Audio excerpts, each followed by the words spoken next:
Graduated from Rowan University in the spring of 2022 with a sports communication and media degree. I got to actually call minor league baseball and G League basketball games while I was in school. And then I graduated, and as soon as I graduated, I went to NFL Films in Mount Laurel, New Jersey.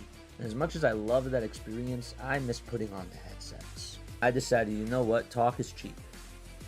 I have a laptop that's in my house, and so 21 months later, here we are, still on YouTube, calling games and building an incredible, loving community on here with the people that I call my Philly freaks with a capital P and a capital H. We go live for every single Phillies, Sixers, and Eagles game, and we do it like old school radio play-by-play style.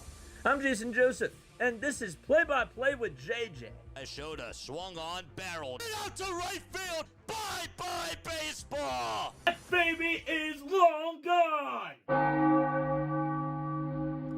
What's going on, everybody? Hopefully you're all doing well and having yourselves a very fantastic day. My name is Jason Joseph, and this, of course, is Play-by-Play with JJ. If you are new to the channel, make sure you guys hit the thumbs up button, hit that subscribe button as well, and make sure that you guys turn on those notification bell icons too, and that way you will know when we do go live. Did I leave my remote light over here? I don't see it. I don't. I'll have to find it. But yes, hello everybody. Hopefully you're all doing well and having yourselves a very fantastic day. We got the Twins playing against the Royals, some afternoon baseball today. Only 3 baseball games today. And we are doing the Twins versus the Royals. There was actually a game that was postponed today. It was the Blue Jays. They were supposed to take on the Chicago White Sox, but the game ended up getting rained out in Chicago.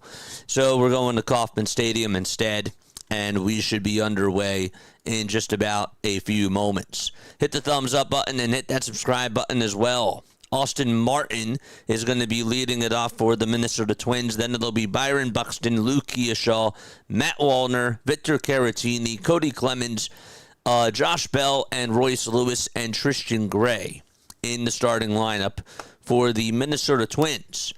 Cole Reagans is going to be on the bump. Last year, 13 games, a 3-3 record, a 4.67 earned run average as well. And also, 61 2/3 of an inning. He did strike out 98 batters. He has a four-seamer, a slider, a changeup, a knuckle curve, and a cutter. And that's what he has thrown all season and throughout his career, of course. All right, so 1 second. So let's go back to the live stream setup for just 1 second. And we can put this over here. And we'll put the 3D up in just a few moments. Where is it? There it is. Voila. Okay. There we go. Good stuff. Yes, sir. All right. Beautiful day out at Kauffman Stadium. And we should be underway right now. So Austin Martin is at the plate. And the first pitch that he takes is going to be in there for a called strike. We're going to wait for the 3D to catch up. And we are also going to change the box score there. Nice. And that should be good. So it's no balls and 1 strike, and that is to Austin Martin for the Minnesota Twins. And the pitch, that is inside for a ball. The Royals are 3-2 on the season. They've ended up winning both games against the Minnesota Twins. And they're looking to try to sweep them. The 1-1. That's taken up high for a ball. So it's 2 balls, 1 strike. And that's to Austin Martin, who, by the way, is batting .375 on the season so far. 2 balls, 1 strike. And the 2-1 delivery is just a little bit outside for ball 3. And that'll make the count now full at 3-1. So don't forget to hit the thumbs up button and hit that subscribe button as well. And let me know what your final score predictions are down below. Deborah is here. JG is here as well. 3-1 pitch, and that's in there for a called strike. David's also here. Yes, sir. Love it. And I believe Bam Man's here. Is Bam Man here? Did I miss that? Did I miss Batman? I don't know. All right, here we go. 3 balls, 2 strikes, and the 3-2 pitch, and that is a foul ball. JJ makes as though a person is there with the way he calls. That's good. That's good. I definitely try to do that. I'll have to find that remote, though. 3 balls, 2 strikes. I got to get the light up. Reagan's is ready to wind up, and then Martin actually just called for time, so he is going to step on out of the box. 2 other games occurring later tonight. You got the Braves against the Diamondbacks. That game will be at 9:40. And then the Mets play against the Giants. That'll be at 9:45. 3-2 pitch, and that is a foul ball over towards the right side. Final score predictions of tonight's game. I'm not worried for the Phillies. The next 3 games they're playing against the Rockies, says JG. The Phillies got to worry about themselves. They got to worry about themselves. 3-2 pitch, swing and a miss, and there is out number 1. Austin Martin goes down swinging on strikes. Couldn't catch up to the slider right there. 5-4 Royals, okay. AM 41120. Thank you so much for tuning on in. I appreciate you. 1 out top of the first. Twins playing against the Royals. Here's Byron Buxton. The Phenom will take a knuckle curve that is up high for a ball.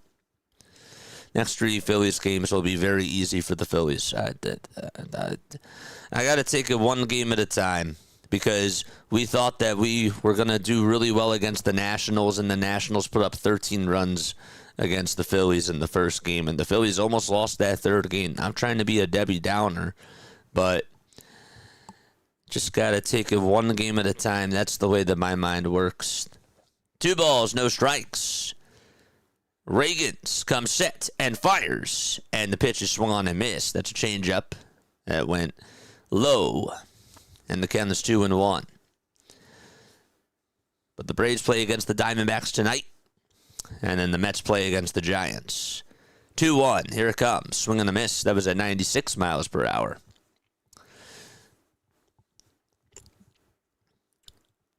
We're going to be doing the Mets-Giants game, which will be at 9:45. So make sure that you guys come on for that.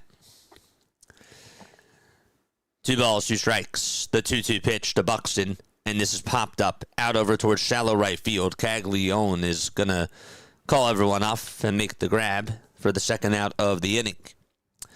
Here is the defensive lineup for the Kansas City Royals. In the infield, from 1st to 3rd, it'll be over at first base, Vinny Pasquantino. At second base, it is Jonathan India. The 3rd baseman is Michael Garcia. And at shortstop, it'll be Bobby Witt Jr. The catcher is Sal Perez. And on the bump, it is Cole Reagans. And from left to right in the outfield, it's Isaac Collins in left, as the first pitch is in there for a strike on the outside edge. Out in center, it'll be Kyle Isbell, who's been hitting the ball very well so far for Kansas City. And then in right field, you got Lane Thomas. The ball's 1 strike, and the knuckle curve is thrown off the plate for a ball. Hit that thumbs up button and hit that subscribe button, folks. Lukia Shaw's in the box, and the 1-1 pitch is a cutter that's in the zone for strike 2. Nick says the Royals tomorrow. Royals are on now. Do you guys, do the Brewers play the Royals tomorrow? I know that you're a Brewers fan.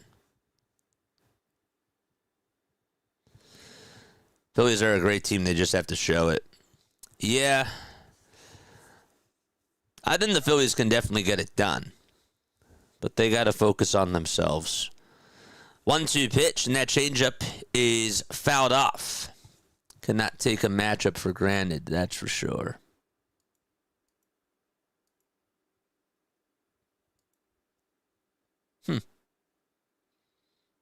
Why is the scoreboard not showing?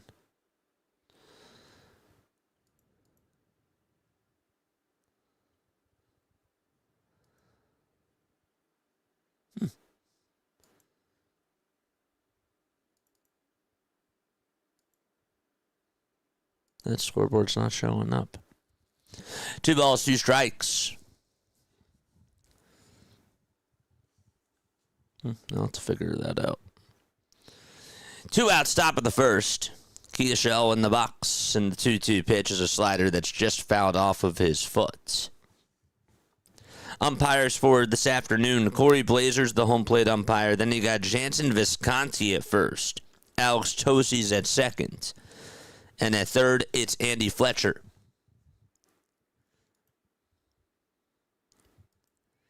Two-two pitch. It's low and taken for ball 3. Let's try this.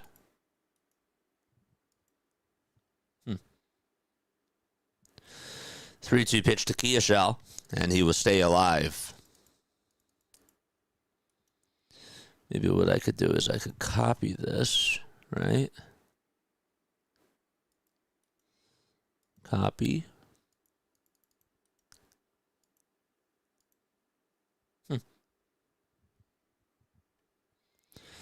3-2 pitch, line drive, and a sliding stop at the second baseman. He gets up, throws it over to first. It's not in time. It was right up the middle.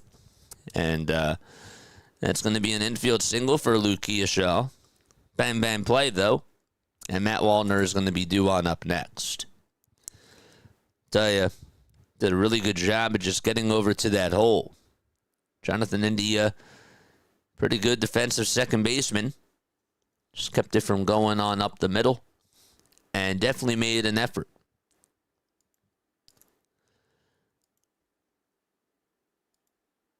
That's not what we want. Here comes Matt Wallner batting in the cleanup spots. And he will swing and miss at the first pitch.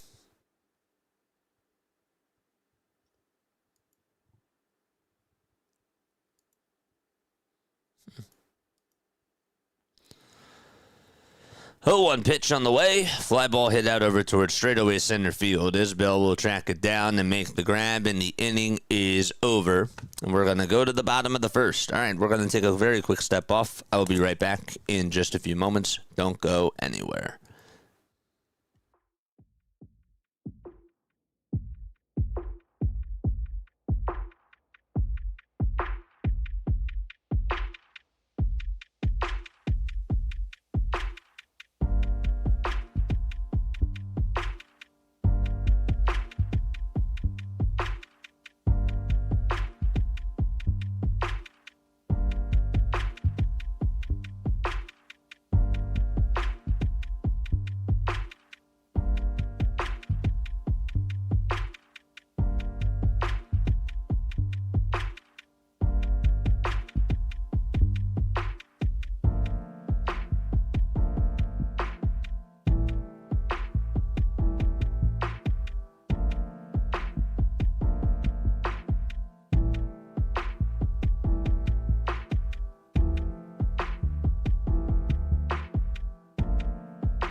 Oh, boy. All right. Hopefully you're all doing well and having yourselves a very fantastic day. The name is Jason Joseph, and this is Play-by-Play with JJ. Make sure you guys, again, hit the thumbs up button and hit that subscribe button as well. Michael Garcia is going to lead it off for the Kansas City Royals here in the bottom of the first. And here's the guy that's on the mound. This is Taj Bradley, the former Tampa Bay Ray, who will be facing Garcia. Start off the bottom of the first, and the first pitch is way inside and high for a ball.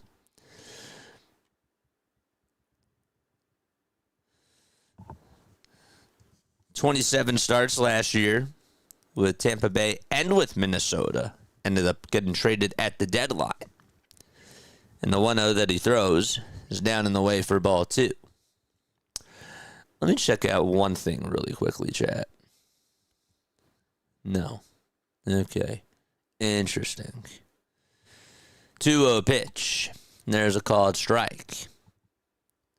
I don't know why it says log in with a method, right? And I did.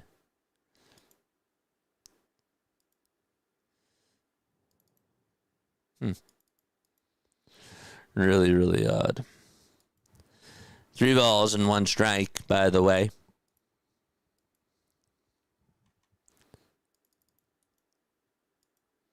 Three-one pitch.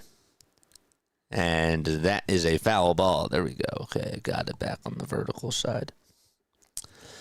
Garcia this season just batting .313. He has driven in 3 runs, though, in 5 games and has an OPS of .804.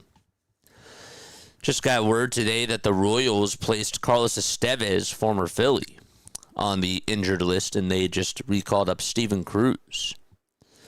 3-2 pitch. Fly ball hit out over towards right field, slicing foul, and out of play it goes. So it's Michael Garcia, Bobby Witt Jr., Vinny Pasquantino, Salvador Perez, Jack Caglione, Jonathan India, Isaac Collins, Lane Thomas, and Kyle Isbell in the starting lineup for the Royals. 3-2 pitch. Grounder played on the hop by the shortstop, Lee, and the throw on over to first is in plenty of time for the first out of the inning.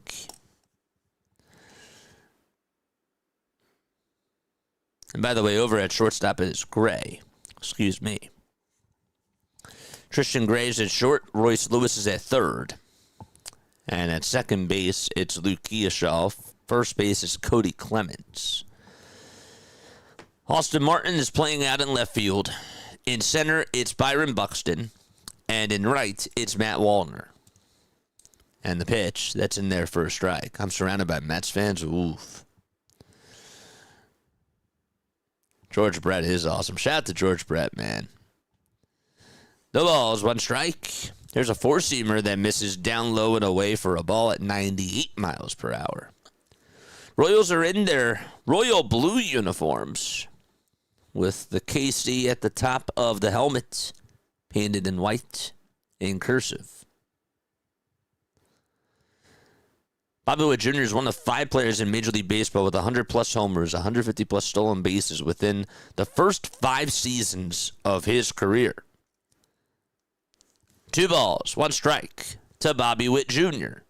And the 2-1 is off the plate for ball 3.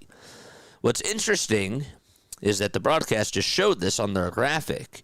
The other 5 players to do that are Eric Davis, the other 4 players, Hanley Ramirez, Bobby Bonds, and Barry Bonds. 3 balls and 2 strikes, and that is to Bobby Witt Jr. Eric Davis. Haven't heard that name in forever. Eric is now 63 years old. 2-time All-Star, won the World Series back in 1990 and was a 3-time Gold Glove Award winner. 3-2 pitch. Foul ball. It seemed like 1987 to 1990 was really his golden years.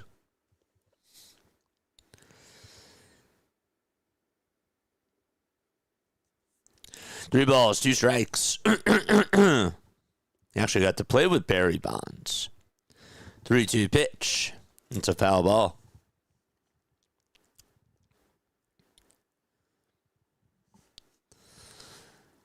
Taj Bradley, 3 career starts against the Royals. And during that time, his ERA is at a .96. 3-2 pitch to Bobby Witt Jr. Swing and a miss. That pitch was in the dirt. And there is out number 2.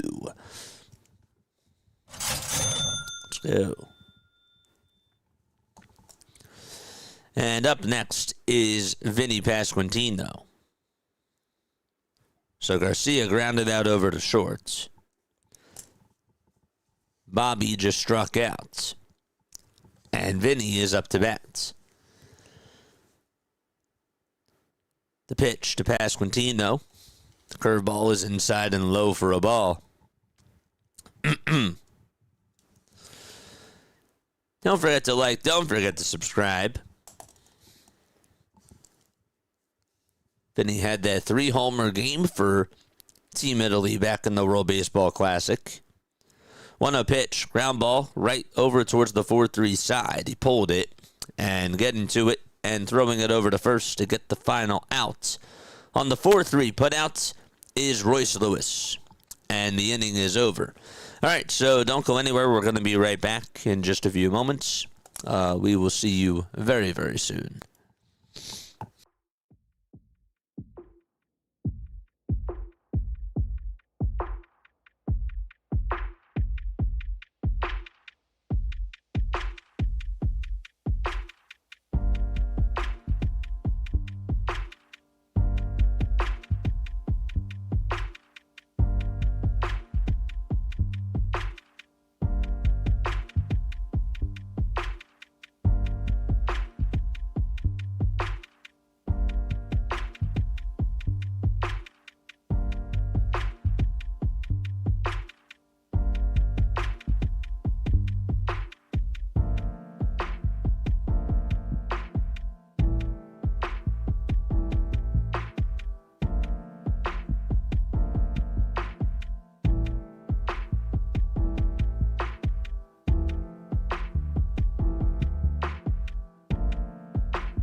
Here we go, top of the second. Caratini is going to be in the box to lead it off for the Minnesota Twins. And so 5, 6, and 7 are due up in the order. And the pitch is just a little bit high for a ball. 1 ball, no strikes to Victor Caratini. Your boyfriend lives in Pennsylvania, so I'm with Phillies first. Royals, as the pitch, is lined out to left field for a base hit, and there's the first hit of the game for Victor Caratini. And he gets on with a leadoff single to start off the top of the second. Royals second because I used to live in Kansas City. Oh, wow. That's cool.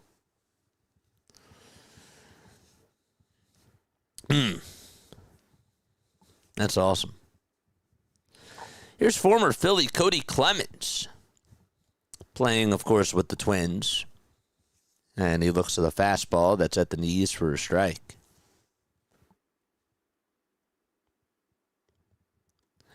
Cody's 29 years old. Started off his career, of course, with the Detroit Tigers. 0-1. It's down in the way for a ball. In his career, he has 33 homers and 101 RBI.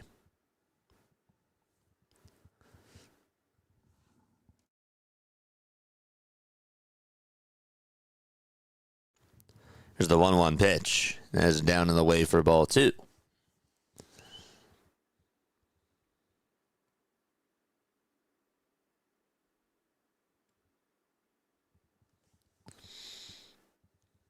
Jeremy Guthrie is in the booth for Kansas City. Wow. I remember Jeremy Guthrie. 2-1. It's taken at the knees for strike 2. Wasn't Jeremy Guthrie a Philly player as well? I could be wrong. Oh, Jeremy Hellickson's the one that I'm thinking of. 2-2 pitch, ground ball back up the middle, underneath the dive of the second baseman. And here's the throw over to third. It is in time. And that's to get Victor Caratini out. Jack Caglione, or what was that? Lane Thomas, who makes an excellent throw over to third. And so there's one away here in the top of the second inning. Yep, he just got right on over to the baseball and fired a strike. It took a nice little one hop, and Caratini was a dead fish over at third. Advancing over to second is Clemens.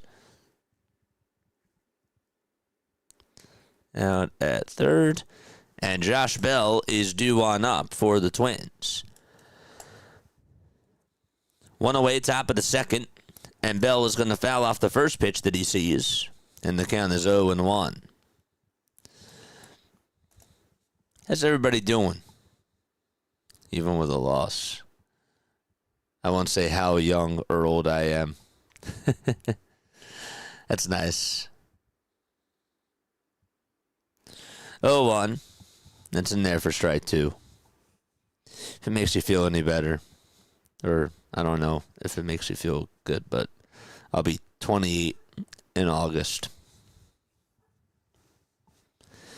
The ball's 2 strikes. And there's the 0-2 to Bell, swing and a miss. Reagans is going to go down swinging. And there's out number 2.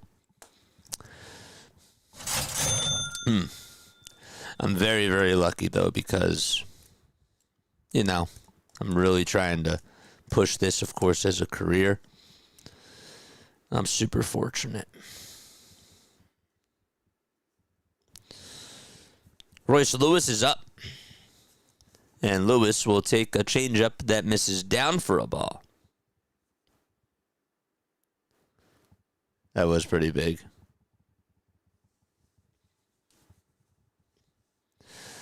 One ball and no strikes. There's 5 seconds left on the pitch clock. And a cutter is thrown, and that hits the upper tier of the zone for a strike. The one thing that I love about this, though, is that we get so many people who are all different types of ages. And that, I feel like, is so cool about this. We can connect many generations. 1-2 on the way, and that's 1-1 was swung on and missed. And here's the throw over to second by the catcher, Pascal. It's going to go out to the outfield. And so rounding third and coming on in to score is Cody Clemens on the air by Sal Perez. It's 1-0 Minnesota. And they take a 1-0 lead just like that.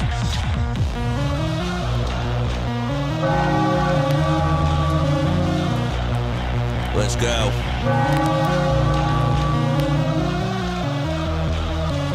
One ball, 2 strikes, and the 1-2 is high again for ball 2. There we go. Baseball is no age limit. Nope. Couldn't have picked a better career, JJ. I appreciate that. It's awesome. The 2-2 pitch, swing and a miss, and the inning is over. However, the Royals, or the Twins, that is, they get a run thanks to an error from Salvador Perez. And we are going to go to the bottom of the second. We'll see if Sal can make up for it as he will lead off the bottom of the second inning. AJ is here. What's up, AJ? Seth is also here.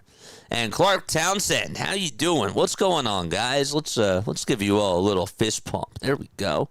Love that. Yes, sir. Love it very, very much. This is full of Kansas City fans. Love it.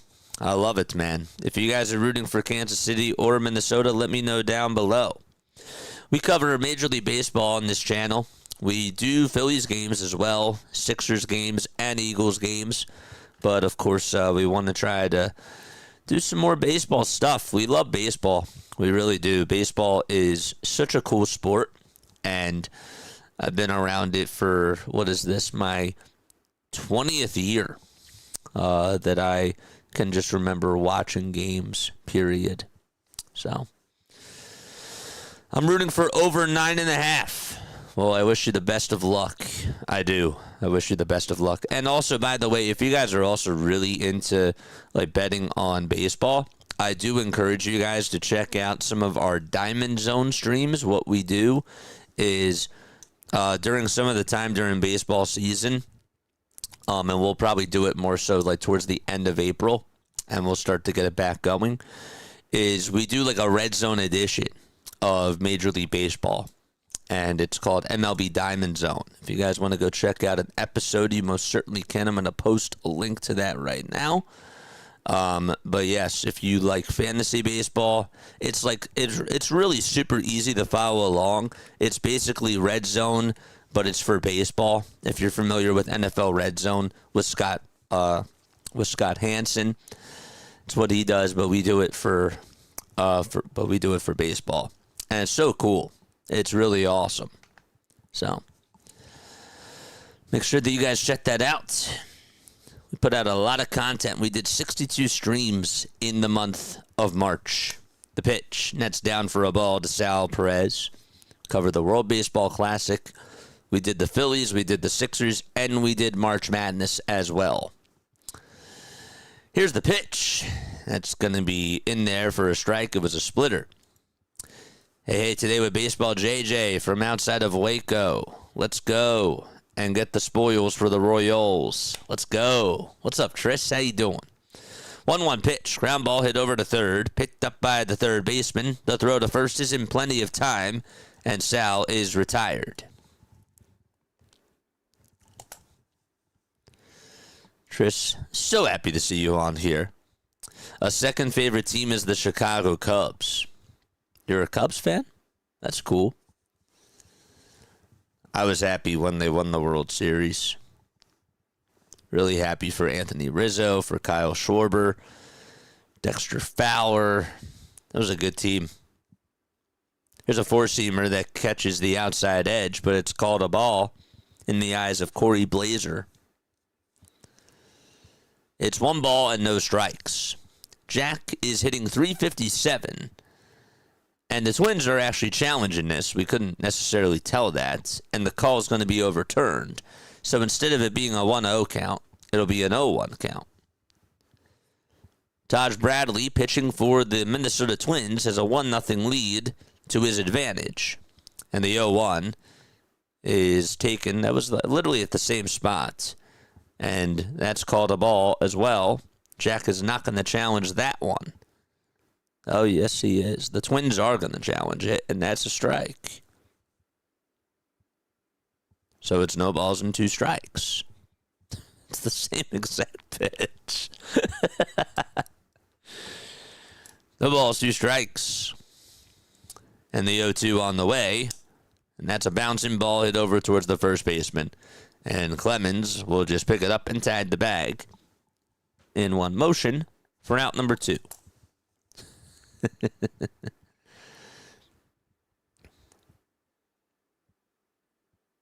DJ Gene is here. What's going on, Gene? How you doing, man? You think his eyes would have been adjusted?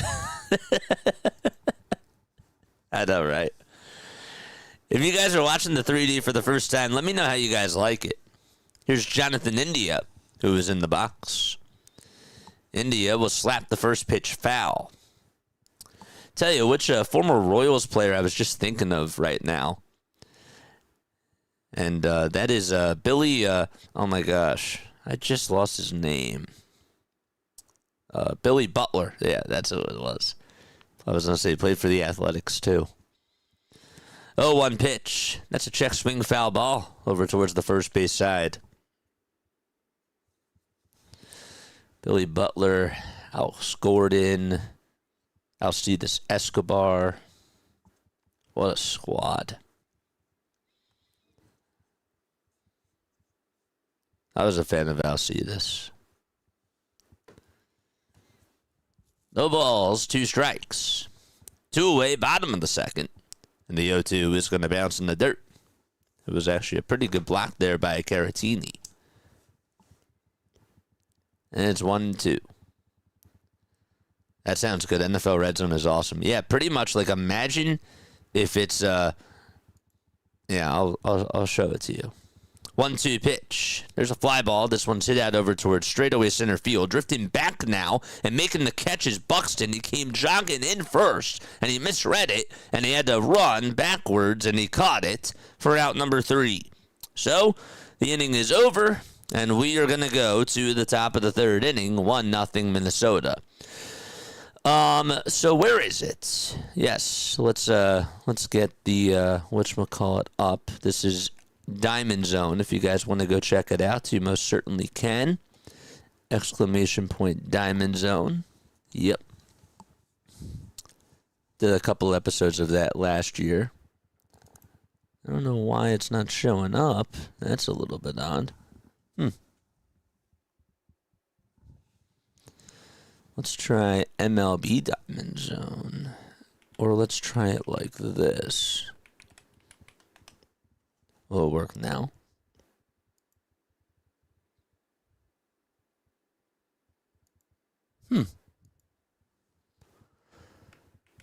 MLB.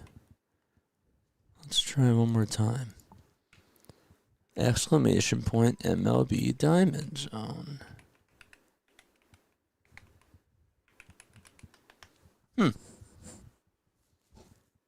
See if Stream Elements is working or not.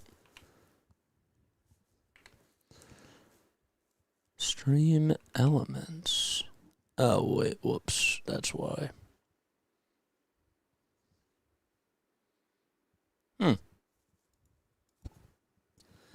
Stream Elements.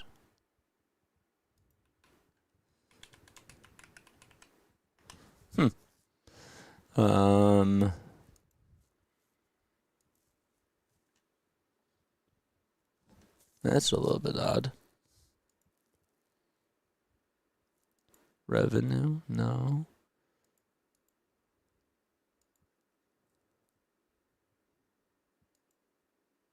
Chatbot, chat commands.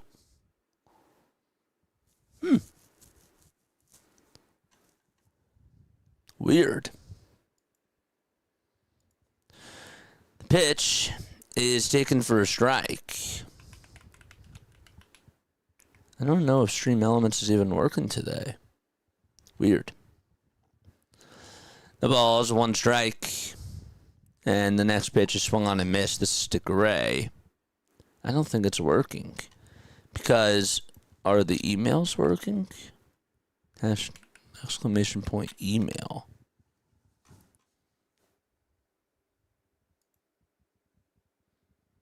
Stream Elements is not on. Weird. That's odd. 1 ball, 2 strikes.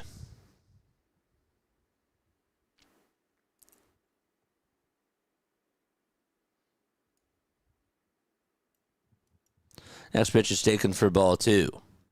Here it is.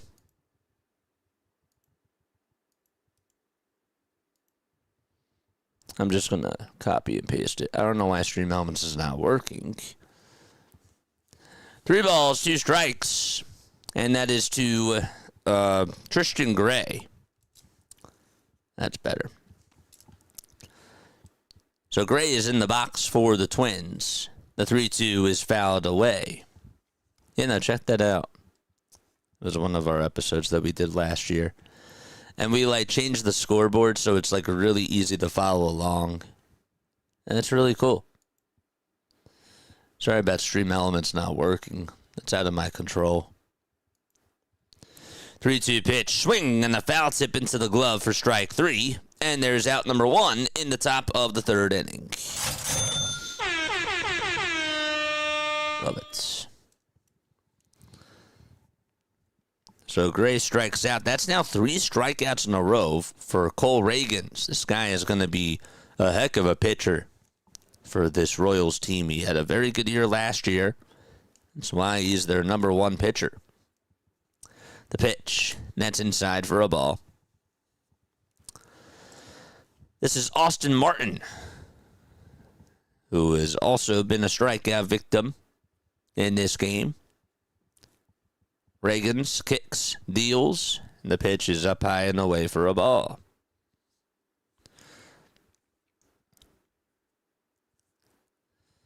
Giants play against the Mets tonight. We'll cover that. The game will be at 9:45. Braves also play the Diamondbacks, too. Here's the 2-0 pitch, and that's upstairs again for ball 3.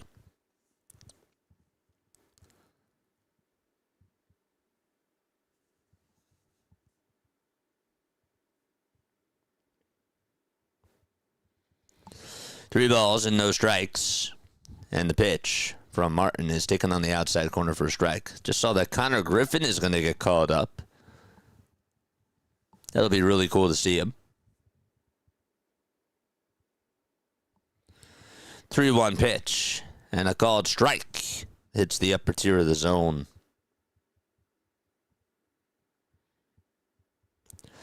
How'd you guys feel about Justin Crawford's walk-off hit yesterday, Phillies fans? And Edmundo Sosa's play. Oof, that was awesome. 3-2 pitch. There's a fly ball hit out over towards left field, but there to make the grab for the second out of the inning over towards that left field side is Isaac Collins. And out number 2 is recorded.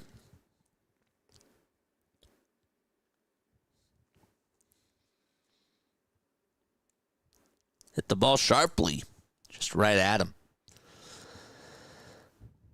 I'll check out this Diamond Zone thing. I like NFL Red Zone. It's really cool. The pitch. There's a swing and a miss. Clark's eyes may have been corrected. Got to see on the low one. Yep. I like this. I'm a big fan of the ABS. I just wish that they would get 3 challenges. Each team. 0-1. Swing and a miss.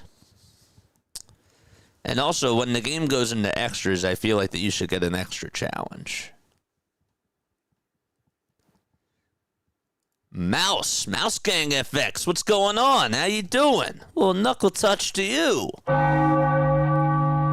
The ball's 2 strikes, 1-0 Twins in the top of the third. And the 0-2 to Buxton, swing and a miss. Cole Reagans is a strikeout machine. And we are going to go to the bottom of the third inning. This guy has just been absolutely toying with this Twins lineup, but the Twins do lead it 1-0. Ended up getting a single from Caratini in the second, and then Clemens ended up singling, and Lane Thomas made a good throw over to third to get Caratini out. Clemens did eventually end up going to second base, and then during that Josh Bell at-bat, Bell took a pitch that was high. Sal then threw it back over to second base, and Clemens was going over to third. I don't know what he was thinking, but the ball ended up going over the second baseman's head, out over towards center, and Clemens was just able to jog another 90 feet and score. So, hope that swing looked better live than it did on 3D. Nope, that was the same swing. I'll tell you, the only thing about the 3D is that that the players come from underground. That's the only thing that's not real.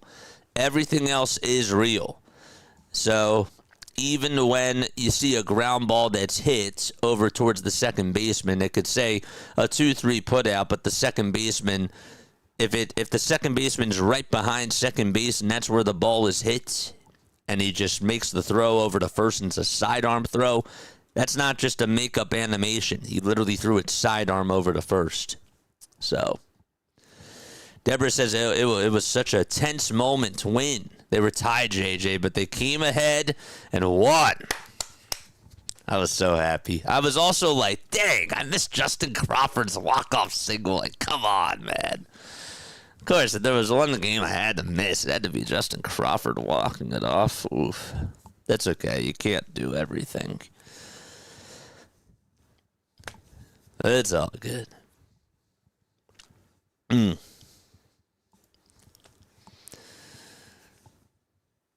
right, so we are going to the bottom of the third. We have a good amount of people tuning on in today. Make sure, that you guys hit the thumbs up button. You don't want to miss any sort of MLB content that we do on here. We do a lot of Major League Baseball games. Here's the bottom of the third. And the pitch to Collins is taken on the outside corner. It's for a called strike. We got 44 people rocking with us. 18 of you have hit the thumbs up button. Make sure that you guys hit the thumbs up button and subscribe. Subscribing is free. It's basically just a follow. That's all it is. If you do want to become a member, though, you most certainly can. That is $2.99 a month. 1 ball, 1 strike. And here's the pitch. Wide for ball 2. Sosa was awesome yesterday. He was. I think it's because of it being a long weekend, JJ. Yeah. 2 balls, 1 strike. The 2-1 pitch. And that ball is smacked out over towards center. And Buxton gets there over towards his left side and makes the catch. That was a screamer hit back over to center field, but Byron Buxton did a good job judging it. And there's out number 1.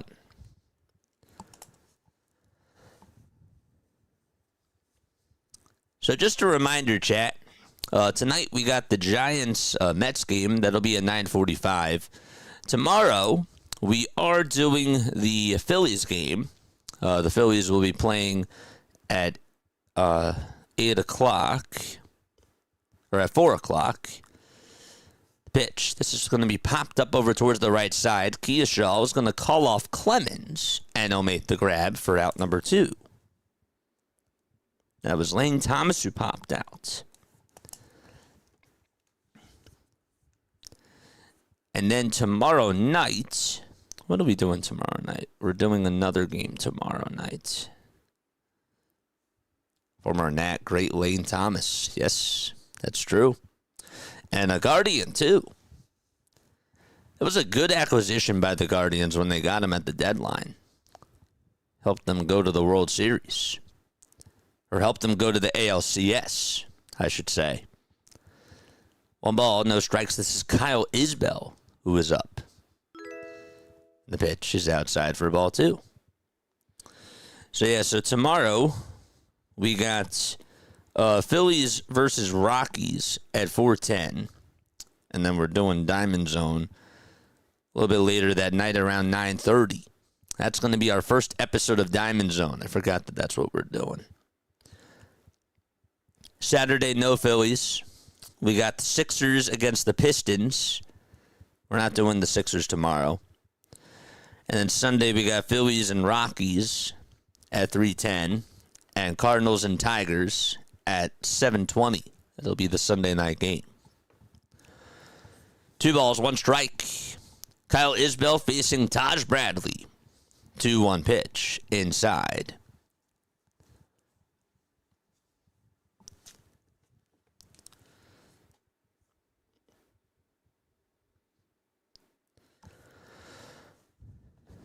True baseball fans will be here. I love baseball. The pitch. That's a line drive. Base hit out over to left field. And so there is a 2-out opposite field single here in the bottom of the 3rd inning. And the Royals are able to get on and get their first base runner of the game. And Kyle Isbell just continues to hit the ball very well. And Michael Garcia is coming on up.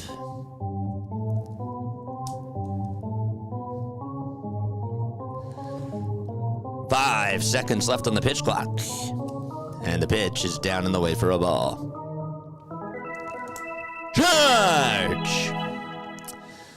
Yeah, so we got the Phillies playing at 4:10 tomorrow, and then we got Diamond Zone tomorrow night. It'll be our first Diamond Zone. I forgot that we're doing that tomorrow. That's because there's like 4 9:40 games, so we'll do them all. It'll be a lot of fun. I can't wait for you guys to check it on out. 1-0 pitch. That's in there for a strike. If you ever watch MLB Big Inning on MLB Network, that's basically what this is. What Diamond Zone is.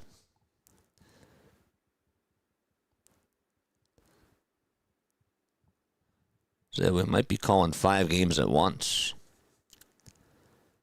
1-1. It's a foul ball. Uncommon Truth is here. Lydia's also here. Lydia says, let's go Phillies. Phillies aren't on today, but you know what? Let's go Phillies. Let's go Phillies. Yeah. 1 ball, 2 strikes. We're in the bottom of the third. The tying run is over at first. Garcia, the next pitch is down for a ball. They try to appeal. Did he go? No, he did not. Definitely did not go.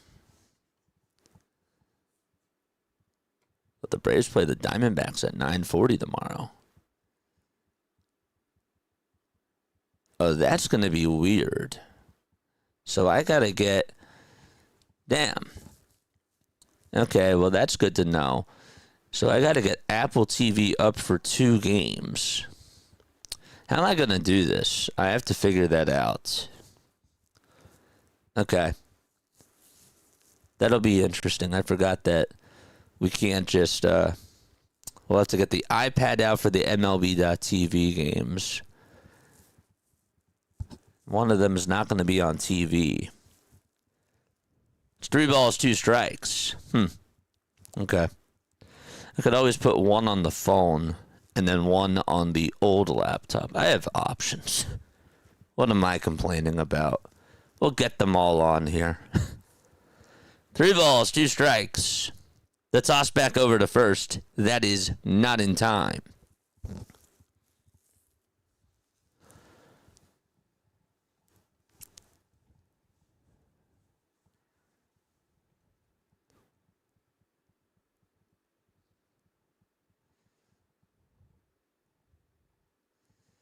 Next pitch. Foul ball.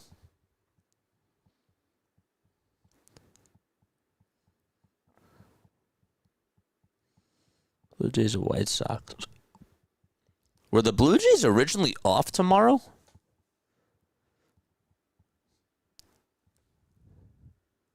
Blue Jays are playing the White Sox.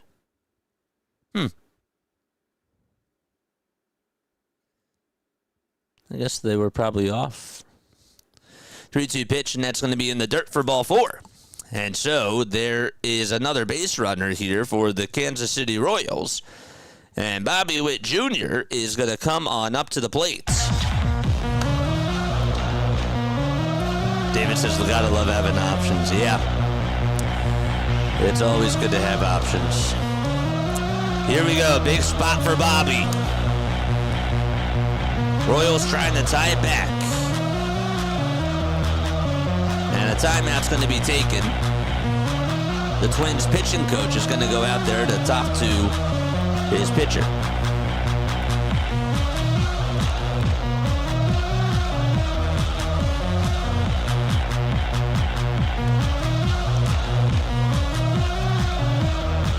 All right. Bobby Witt Jr. is up. Isbell is over at second.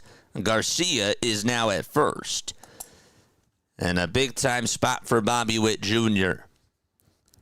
3D is bugging out. I know. They got the ghosts that are flying up and rising from the dead. And, actual ghost runners and zombie pitchers and whatever. It's crashing out.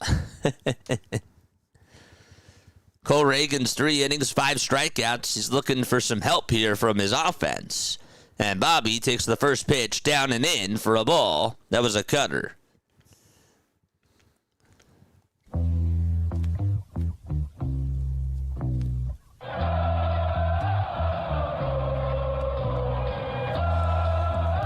One ball, no strikes.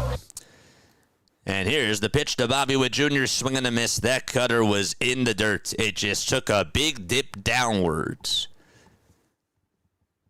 Sometimes you don't even have a bat. It's a ghost bat. That's right. And just like that right now. Yep. You can see it. We all see it, as they say in those Progressive commercials. 1-1 pitch to Bobby. Foul ball. That thing broke the bat. It didn't actually break the bat.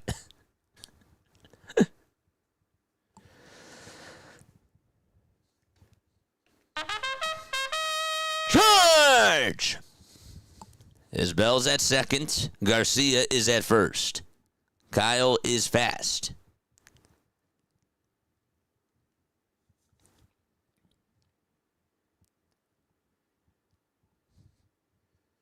1 ball, 2 strikes. Bradley trying to get out of the jam. Bobby trying to reel in a run. 1-2 pitch. Foul ball. And that goes over towards the right side. And Clemens can't make the catch. It popped out of the glove. He tried to slide and catch it. We've been seeing a lot of those mistakes this year over from the first base side. And Bobby Witt Jr. gets an extra chance at this. That was not an easy play. I mean, he should have caught it. It did bounce out of the mitt. But he did have to run a little bit of a ways to get to that baseball. It wasn't like a regular pop-up where he just had to stand up and catch it. But still, he should have caught it. 1 ball, 2 strikes. There's 5 seconds left on the pitch clock. And the 1-2 to Bobby. And that's a little bit high. Not by much for ball 2. 4X Lil Mel is here. What's going on, 4X? How you doing? Shout out to you. Little fist pump to you, too. 2 balls, 2 strikes. Bradley comes set and fires to Witt. Strike 3 called. He looked at it right down the pike, and the inning is over. I am shocked that he just took that pitch. He left the bat on his shoulder and didn't even move it at all whatsoever, and we are going to go to the 4th inning. 1-0 Minnesota as they come back on up to the plate. Clark was laughing at one of my comments. It's so funny. By the way, chat, if you are looking at the 3D for the first time, I want to show you some other really cool things, all right? So you get different camera angles. Okay, so this is the action angle right here. Okay, there goes the umpire. There goes the catcher. Everybody wave goodbye to everybody going back underground. Oh. What's the catcher doing? Is he like beating up the umpire? Bro, what the heck is going on? What? What are they doing? What? What the heck?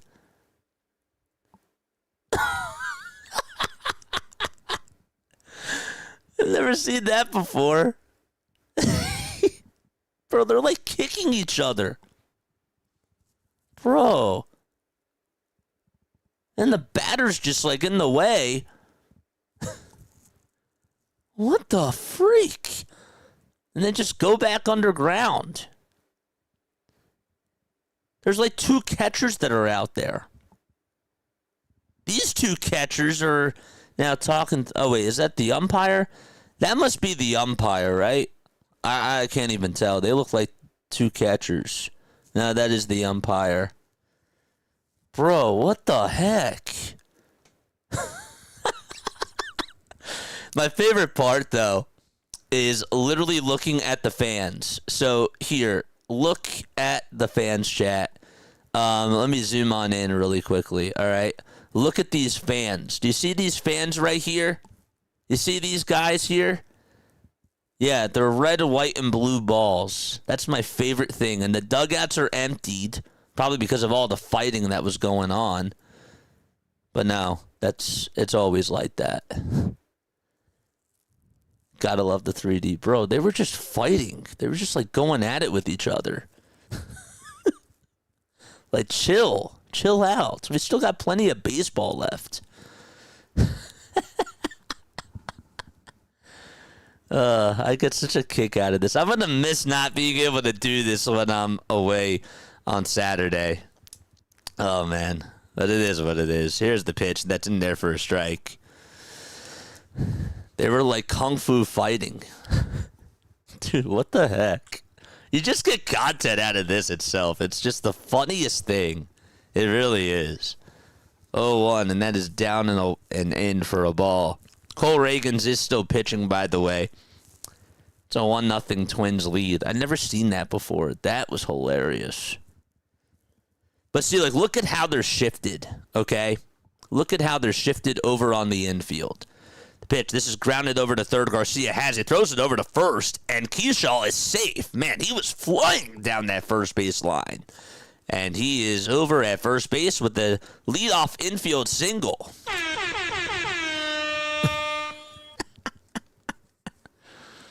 Y'all saw that, right? They are spots.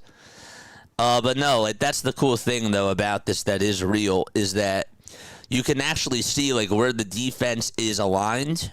And sometimes, like, when you're just watching it on the regular side, you can't do that. Here's the pitch. There's a fly ball hit out over towards shallow right center field. On the run to be there to make the grab is Isbell for out number 1. And retreating back on over to first base is Keoshaw. So Matt Wallner lines out to center. And Victor Caratini is the next man up. Maybe George Brett was there and he was telling the Royals this is how it's done. They're spots. I know. It's the funniest thing. The red, white, and blue balls. They're just spots.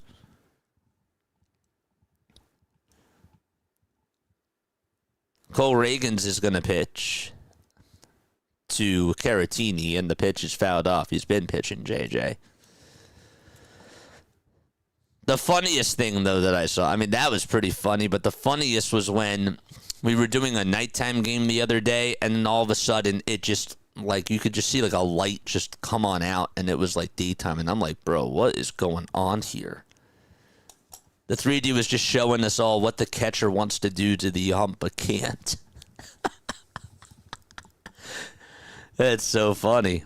0-1 pitch, and that's a called strike. That's a knuckle curve. Taking on the outside edge. We're showing the replay of Lane Thomas's throw over to third base to get Victor Caratini out. I wanted the Phillies to get Lane Thomas. Pitch. There's a ground ball hit over to short. This should be 2. The throw to second, there's 1. The throw to first, there's 2. And that is a 6-4-3 double play. So Cole Reagans, besides the 1 run that he has allowed, which really wasn't his whole entire fault, has been very strong. And we are going to go to the bottom of the 4th inning. That's a 6-4-3 double play. And up to bat is going to be Vinny Pasquantino. Again, guys, my name is Jason Joseph. This is Play-by-Play with JJ. Make sure that you guys hit the thumbs up button, hit that subscribe button as well. Let us know where you guys are tuning on in from, and we will make sure that we shout you guys out. We mainly go on for Phillies games, Sixers, and Eagles, but we love, and I mean love, baseball. We really do. A lot of baseball games we do on this channel, and it's a lot of fun. I have such a blast doing it, and you know, there's going to be a lot of baseball games that we do this year, and I can't wait for you guys to be a part of that. So we got a game tonight. Phillies are off today, so we're doing 2 games. We got this game, and then we got the Mets playing against the San Francisco Giants.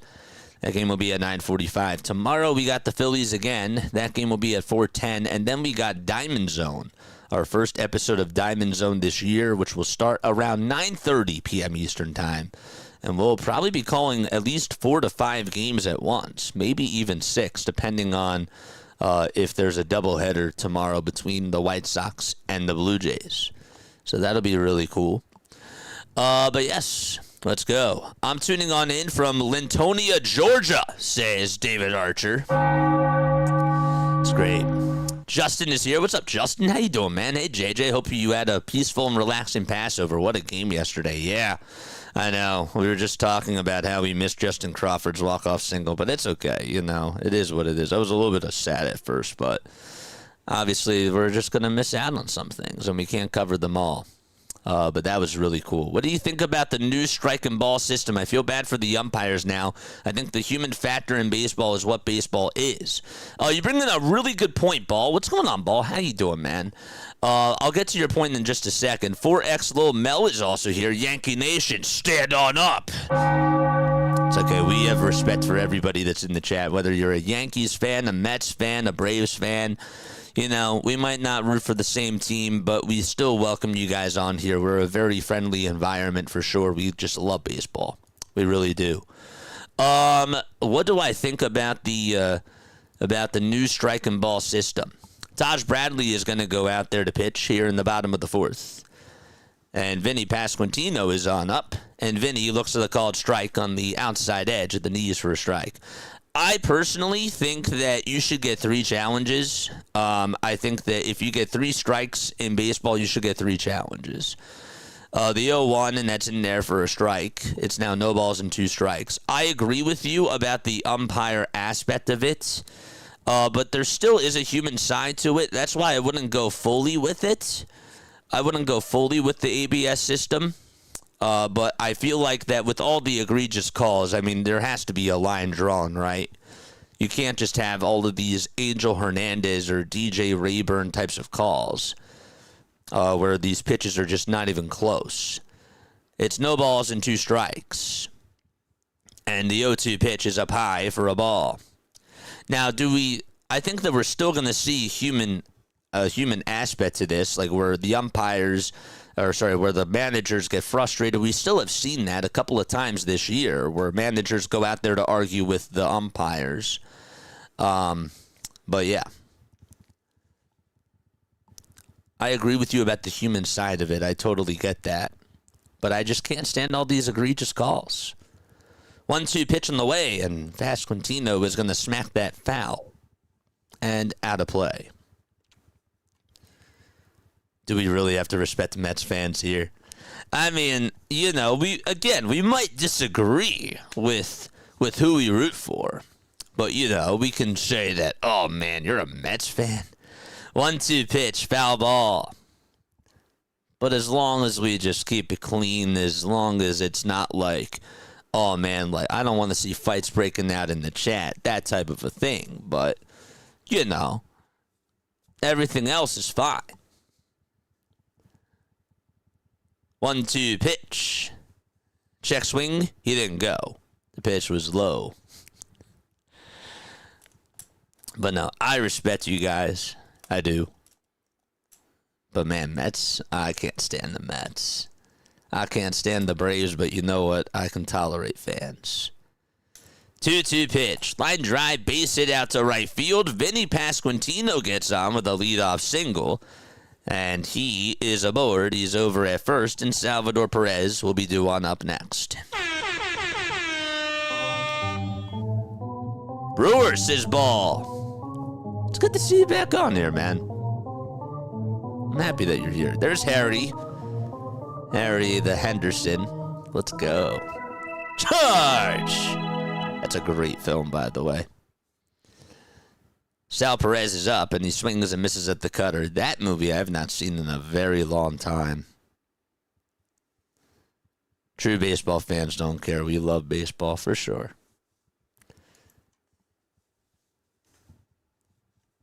That is true. No balls, 1 strike.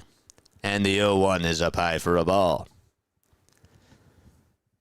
I feel bad that Stream Elements is not working.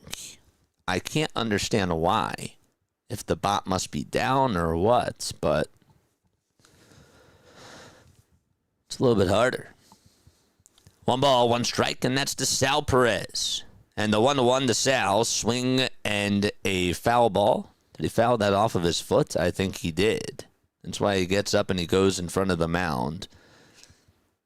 Right onto the grass, and then he will walk back. See, that part of the 3D animation is real.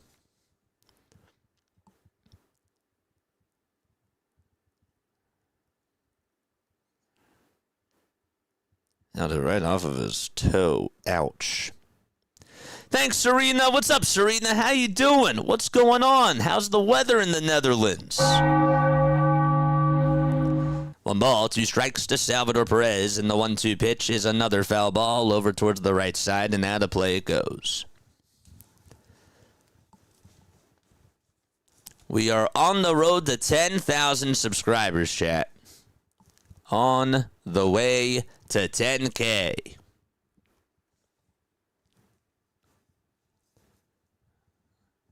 We're going to get there. 1 ball, 2 strikes. Bradley gets the signs and the 1-2 pitch to Sal, and he pops it up. The pitch was low, and it's out over to right field, and the catch is made for out number 2. Out number 1, that is. I'm paying attention. Don't you worry. I'm good.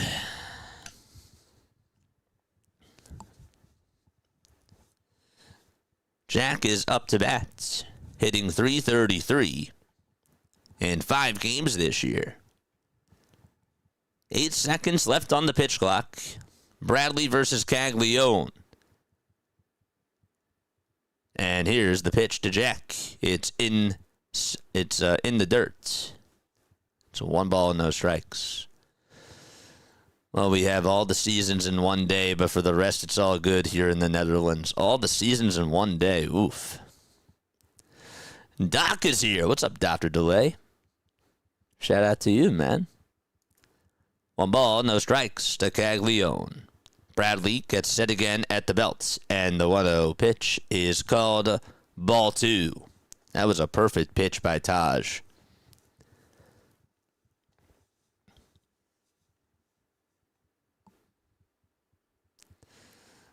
One day at a time, man.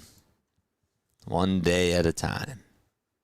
I'm enjoying the process. 2-0. Foul ball. Oof.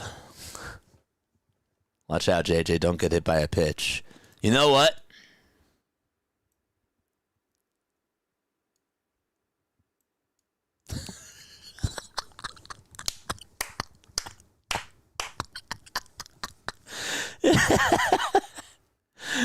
Oh, man. 2-1 pitch. There's a grounder over towards the second baseman, and the throw to first is not dug out by Clemens. He's been struggling over there. And that's an infield single for Jack Caglione. I don't think that they're going to call that an error. I don't, but he should have had that. That was really bizarre. The shortstop actually made the throw over to first because the third baseman was playing off the bag in the shortstop position. And Gray's throw over to first, that should have been dug out by Cody. It popped on out of the glove. And he would have been out. But I assume that they will call that an infield single. And so we got 2 runners on with 1 out. And the Royals are going to try to take advantage here. It's Jonathan India who is in the box. And India looks at a pitch. That's a cutter for strike 1. Sosa and Crawford were heroes last night, says Eric. Yeah, they were. Absolutely. No balls, 1 strike. 1 away, bottom of the 4th. Jonathan India in the box. And the 0-1 is down.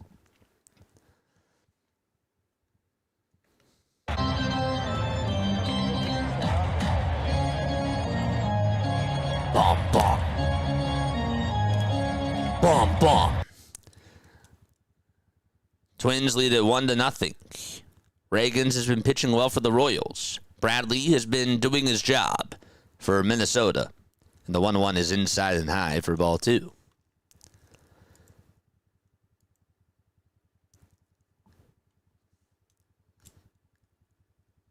Dr. Delay, drop your link down below, my friend. Doc covers the Pittsburgh Pirates. 2-1 pitch. This is skied out over towards shallow right field. Wallner is there, makes the grab, and there's 2 gone in the bottom of the 4th. So the verdict, by the way, of what just happened not too long ago, as Isaac Collins is in the box, it ended up being an infield single for Jack Caglione. And again, that should have just been an error on Cody Clemens. I'm here to support only.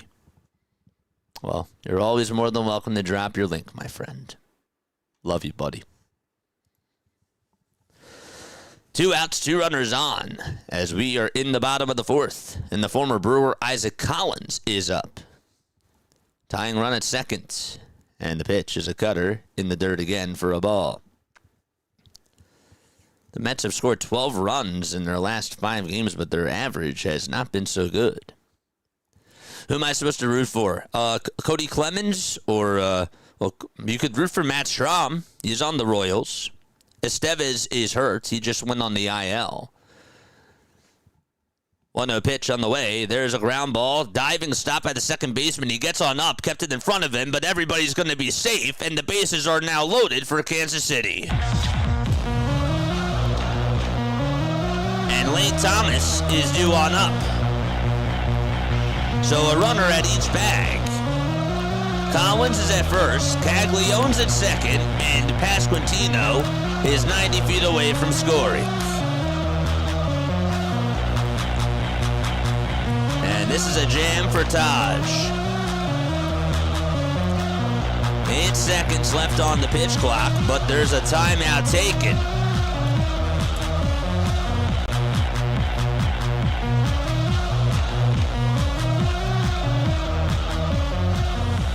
Oh boy, here we go.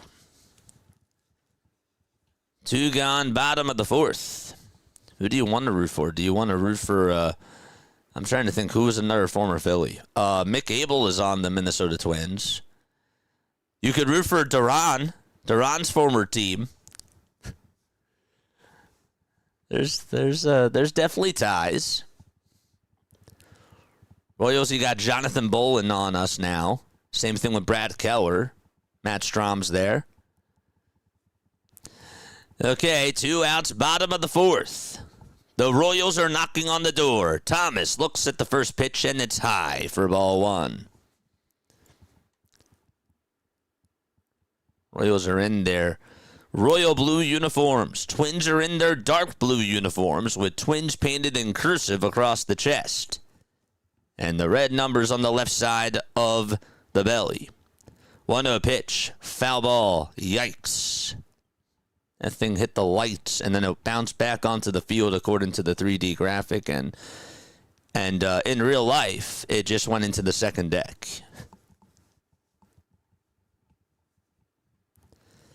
17 pitches in the first, 10 pitches in the second, 23 in the third, and so far 14 in the fourth for Taj Bradley.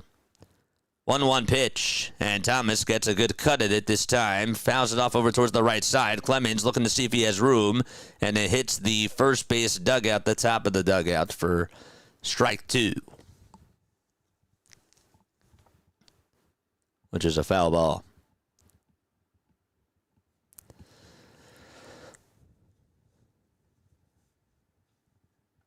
Pasquantino's at third, Caglione's at second, and Collins is at first.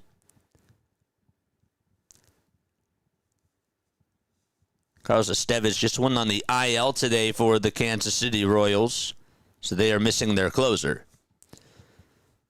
Bradley gets set at the letters, kicks, fires, and that is a foul ball. Man, they have to keep white balancing this high home camera. Must be super windy there. 1-2 is the count.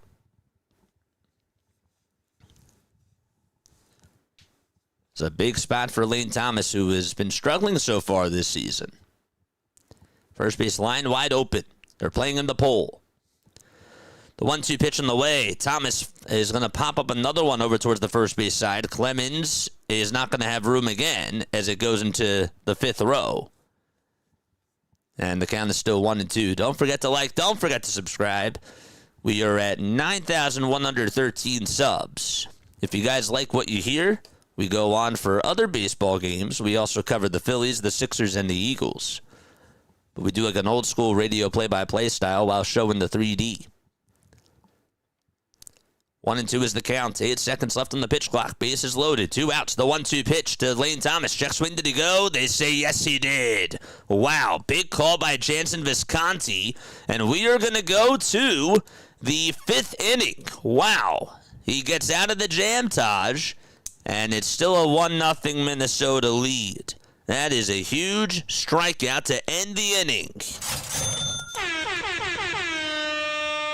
It is kind of windy here in Missouri today, is it?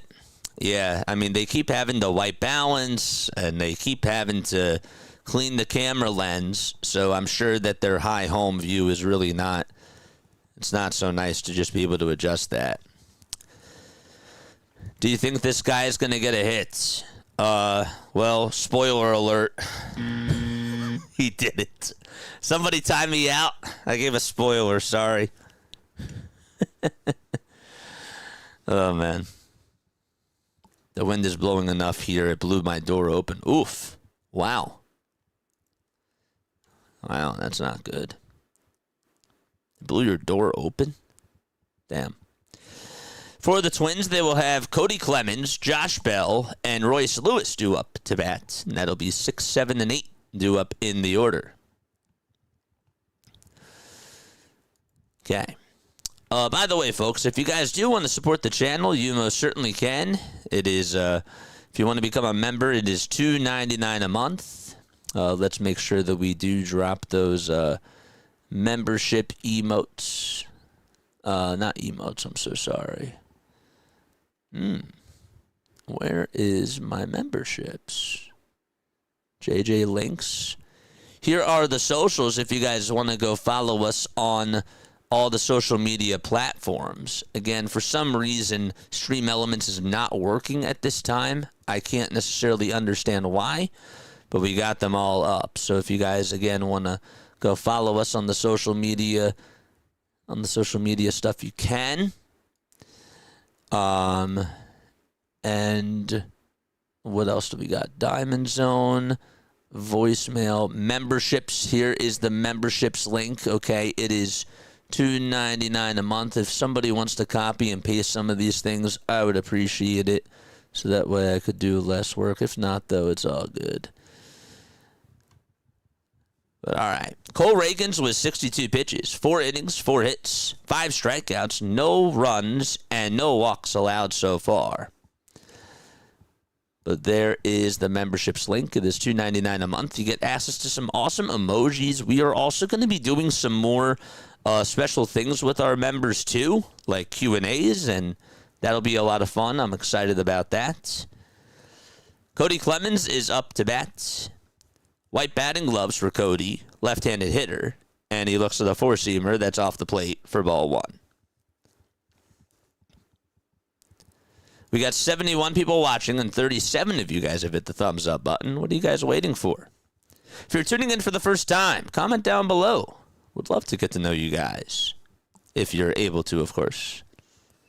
1-0 pitch. That is down and away for ball 2. Cody does have an RBI.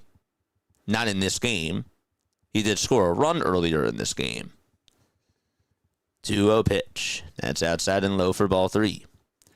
Hey, Doc, if you're still here, thoughts about Connor being called up? Connor Griffin, that is. 3-0 pitch, and that's down for ball 4, so that's a 4-pitch walk by Cole Reagans. That's his first walk that he has surrendered today. And, well, that'll put a runner over at first base for the Minnesota Twins right now. All right, where are my Twins fans at?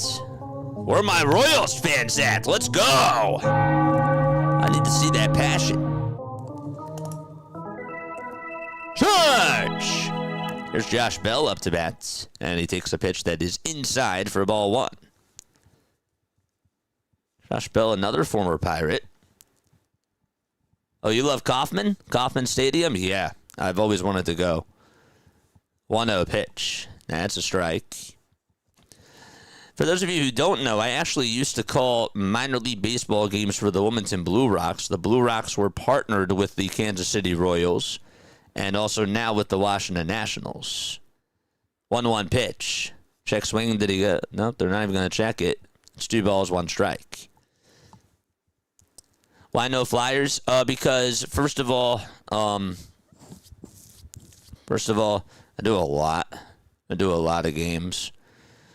The 2-1, the throwback over to first is not in time. Second of all, the other reason why is because hockey, I find it to be like really difficult to do like an actual like radio play-by-play call because you can't see everything in one screen. You know, like they give you like the TV feed, but like you can't see line changes, you can't see any of that, and it's like I really care about like having a perfect call, and that's why I haven't necessarily done it as much. And the other reason why too is because when you do basketball and you do hockey, it's so taxing on the voice. It really is. So that's another reason why. Baseball is so calm for the voice. Even though you do it like almost every single day, it is. It doesn't matter like what type of energy I have. There's 3 balls, 1 strike. They're going to have the grounds crew come out because there's something uneven about the mound, it looks like. So they're bringing the stomper out there and some other tools. Reagan's was complaining about the mound being a little bit uneven. So they're going to use the rake and get the dirt off and try to even it out a little bit and stomp on it too. It's a cool stadium, yeah. No way, I didn't know that. I go to a lot of Blue Rocks games, yeah. So when I was in college, right, I used to call Blue Rocks and Blue Coats games while I was in school, and I was really lucky. I was a part of a broadcasting crew. We had like 6 other people. We had a rotation of 4 to 5 people. And that was awesome. I was also in the studio. I didn't just broadcast their games for the radio station. I really tried to get involved in other ways too. So like I would play foul ball music for the G League. I would also be a timeout coordinator. My gosh, that was a stressful job. But I really wanted to get my hands in a lot of other directions too. I did promos for the Blue Rocks. And I thought that was really important because I wanted to be a team player and I wanted to learn about other aspects of production. So that was always a really cool thing, and I really, really enjoyed that. The only thing that I wish I would have done when I was there is operate the pitch clock. That's the only thing I wish I would have done because the pitch clock came to Major League Baseball in 2022, and so I got to see it right before it was even implemented, and that was really awesome. And I thought, man, this thing is really going to change a lot of people's perspectives. And at first, I didn't like it. But then I thought, you know what, this is really cool. And then it's one thing to see it in the minors, but then when you see it at the big league club, when you see it with the parent company, it's like a totally different thing. And then I got used to it there, too. Your basketball voice doesn't sound calm. It's great, but it doesn't sound relaxing. It sounds like it's hard on your voice too, says David. It's not as hard on my voice. Like, this is natural for me, but I get myself ready for basketball, you know? Like, it's all passion. Like, I don't crack my voice. I don't do any of that. But if I were to do it all the time, it probably wouldn't be good for my voice, you know? And I really care about taking care of my voice. I really do. I'm very cautious about that and conscientious of that as well. But basketball is fun, don't get me wrong, but it can be, when you're doing basketball and hockey a lot, it really can be taxing on the voice, especially when you have like a natural voice like this. It is a lot.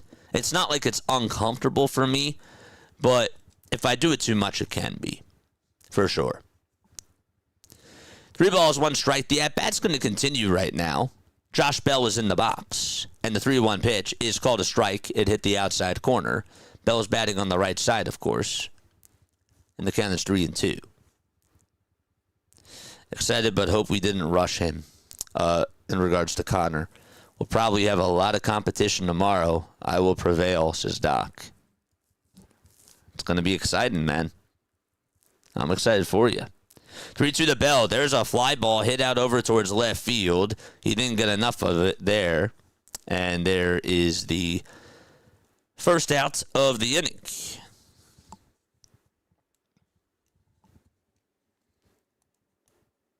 And Royce Lewis is up next. But yeah, that's why I don't do it. I did do Villanova hockey last year for club hockey, and that was fun. I did that in person, and I had a lot of fun doing that. That was great. But on the monitor, I'm sure that even Doc can tell you it's really not easy calling hockey. He's done it. I don't even know how he's done it. There's Grady Sizemore, the first base coach of the Minnesota Twins. The 0-1 is fouled off. Another former Philly, Grady Sizemore. Basketball is tough to call. It's not easy, yeah. When you're doing like a radio style of a voice, you got to be really quick with it. 0-2, foul ball. But I love it. Is Bradley going to come back out? I assume so. Yeah. What's up, Storycraft? How you doing? All right, so back to the game. It's a 1-0 Twins lead. We're in the top of the fifth. There's no balls, 2 strikes, 1 away, and a runner over at first. And Reagans will throw it back to first. It's not in time.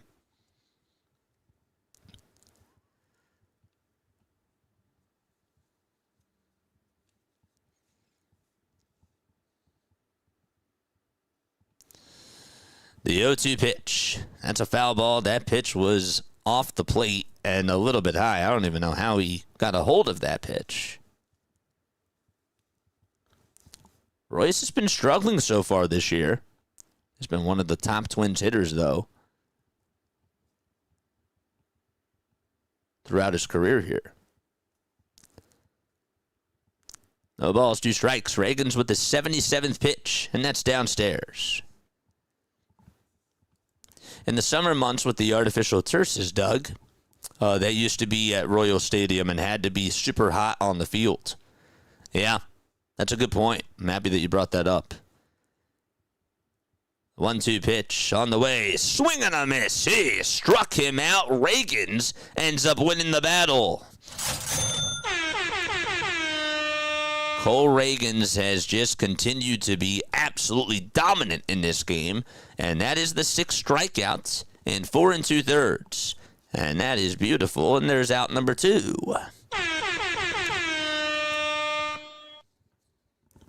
And it's Tristan Gray who's up, and the 30-year-old looks at ball 1, batting on the left side, kept the bat on the shoulder. And it is 1 ball and no strikes. Players look like ants. 1-0 pitch, swing and a miss. Here's the throw to second by Sal. It is in time, and the inning is over.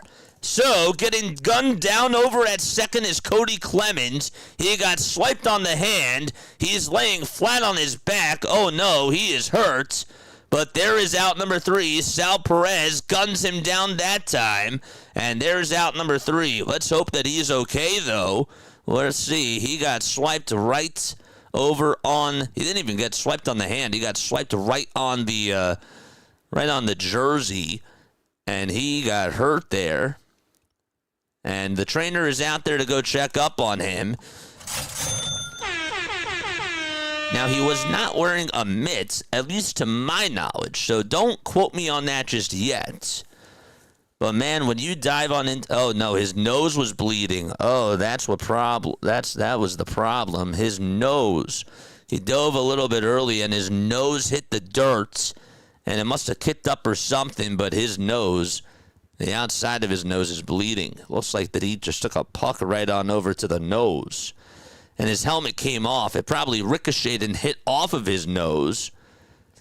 But regardless, what a play by Sal Perez. And we are going to go to the bottom of the 5th inning. It's 1-0 Minnesota. Minnesota is actually going to challenge this, though, so hold your horses for a second. There was no signal of a challenge.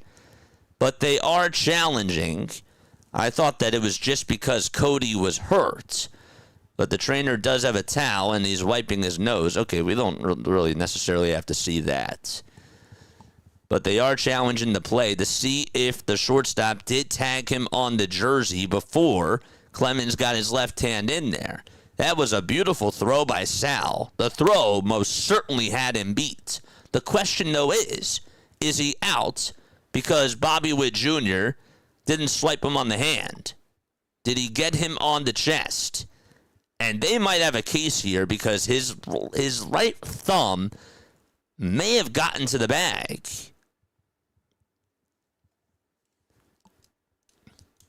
So they're taking a look at this.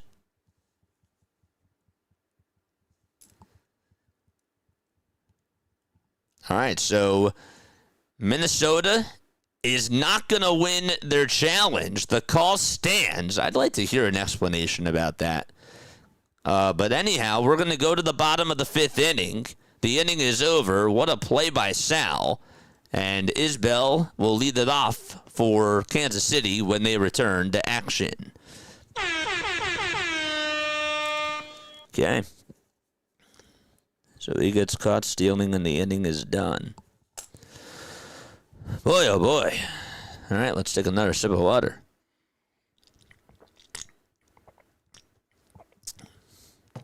It's now 3:42 p.m. Eastern Time. Again, folks, my name is Jason Joseph, and this is Play-by-Play with JJ. Hit that thumbs up button. We got 68 people rocking with us. Hit that subscribe button as well. It is free. 24 of you have not hit the thumbs up button. Subscriptions, they're basically just follow buttons. That's all that it is over on the YouTube side of things. All right, we're going to the bottom of the fifth inning. If you guys are baseball fans, this is the right channel for you. It most certainly is. What are we doing? What are we doing?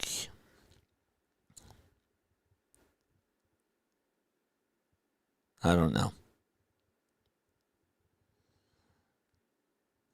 This was posted from John Foley, Phillies fans. This was about 4 hours ago. He said that Justin Crawford, in quote, is hitting .412 through 17 at-bats despite a 61.5 ground ball rate. The MLB average is 44.2.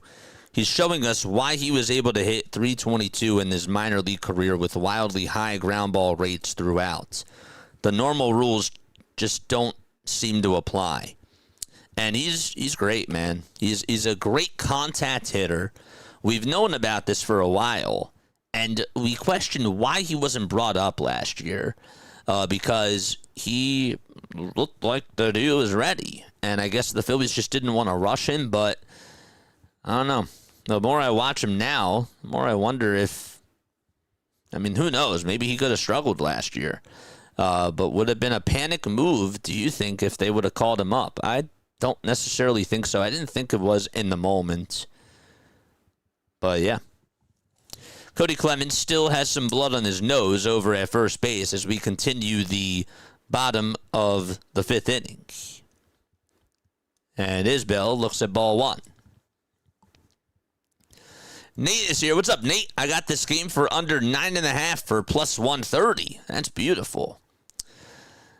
1-0 pitch, and that's in dirt. It's in the dirt for ball two.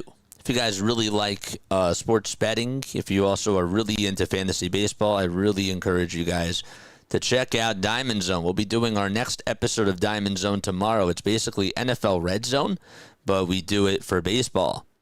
And we do play-by-play for like the big moments of each game. And it's so cool. So tomorrow we'll be calling 5 games at once, probably to start off the beginning of the 9:30 slate. 3 balls, no strikes. We will not be able to use the 3D, though. That's the only thing. 3-0 pitch, and that's in there for a strike, and that's because we're going to be changing every single game. Jeremiah is here. He says, you think Reagan pitches one more inning? I do. I think he does. Damien's also here. What's up, Damien? He says, I need Bradley to get 2 more strikeouts. 3 balls, 1 strike. We're in the bottom of the 5th. 1-0 Minnesota. And the 3-1, that's popped up, and that's hit on over towards the third base side. And the catch will be made, and there's out number 1. DraftKings promotion it was. Oh, wow. Cool. But, yeah, so if you guys want to check out Diamond Zone, it's posted right here. We basically call 5 different games at once, whatever is going on. It's like MLB Big Inning and NFL Red Zone, but we do like a radio play-by-play version of it, and it's so awesome. Sarah Adams is also here. What's up, Sarah? How are you doing? Fist pump to you. Fist pump to AM41. Fist pump to Nate. Fist pump to all y'all. Damien. Can't forget about you and Jeremiah as well. But yeah, here's Diamond Zone. Go check it out. You will not be disappointed. The 1-0 pitch, and that's in there for a strike. If you really love sports betting, that's the right thing for you to tune on into. And we'll do another episode tomorrow. 1-1 pitch to Garcia, swing and a miss. We do have another game that we're doing tonight. We got the Giants versus the Mets, so please make sure that you check that out as well. And tomorrow afternoon, we cover the Phillies on this channel primarily. Check out our Phillies content. 1-2 pitch. That's a fly ball hit out over towards center field, and the catch is made, and there's out number 2. Why is that a yikes? I didn't say yikes. If I said yikes, that means a good thing. But yeah, no, it's a good thing. I wish you good luck. So 2 gone in the bottom of the 5th.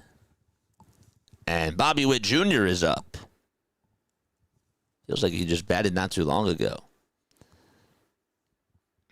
The pitch. That's a foul ball to Bobby. He's 0 for 2 today.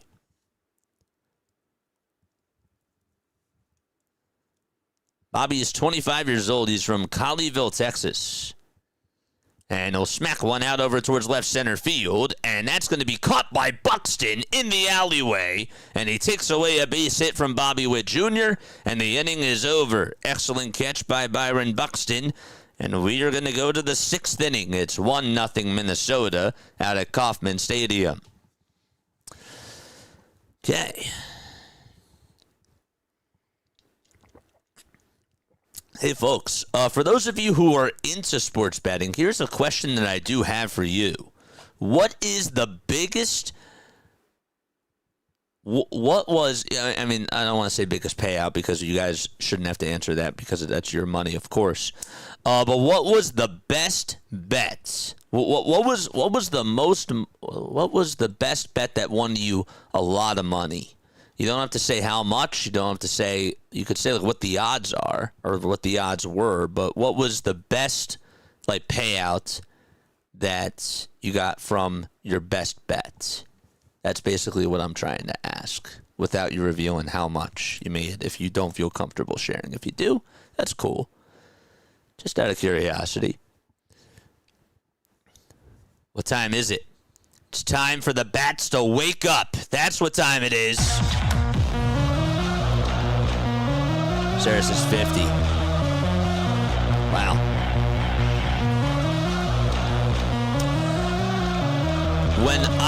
Before I even started doing sports content on YouTube, one of my best things that I did was I had money line on the Golden State Warriors for coming back and beating the Denver Nuggets when they were down by 25 in the 3rd quarter.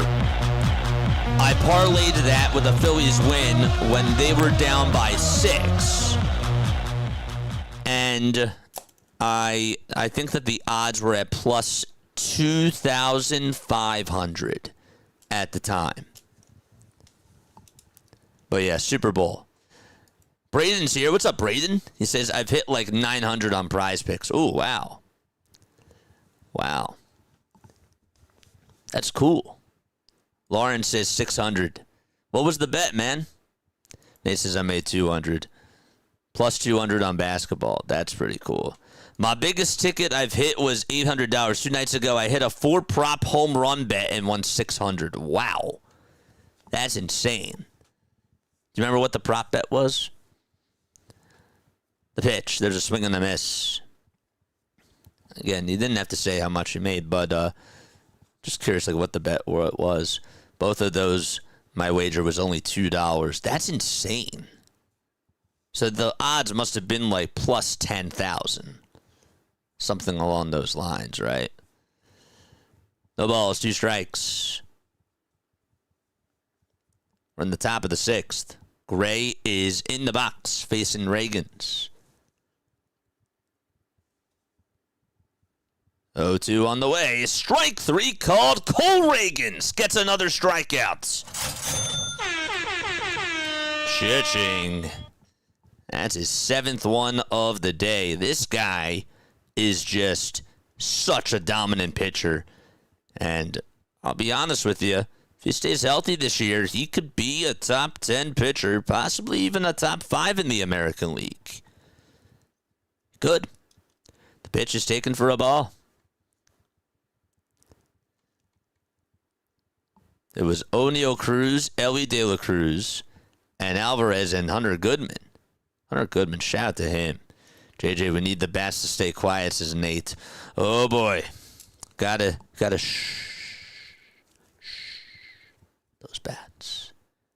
1 ball, 1 strike. The pitch. That's a knuckle curve. And it's in there for strike 2. The bats are asleep.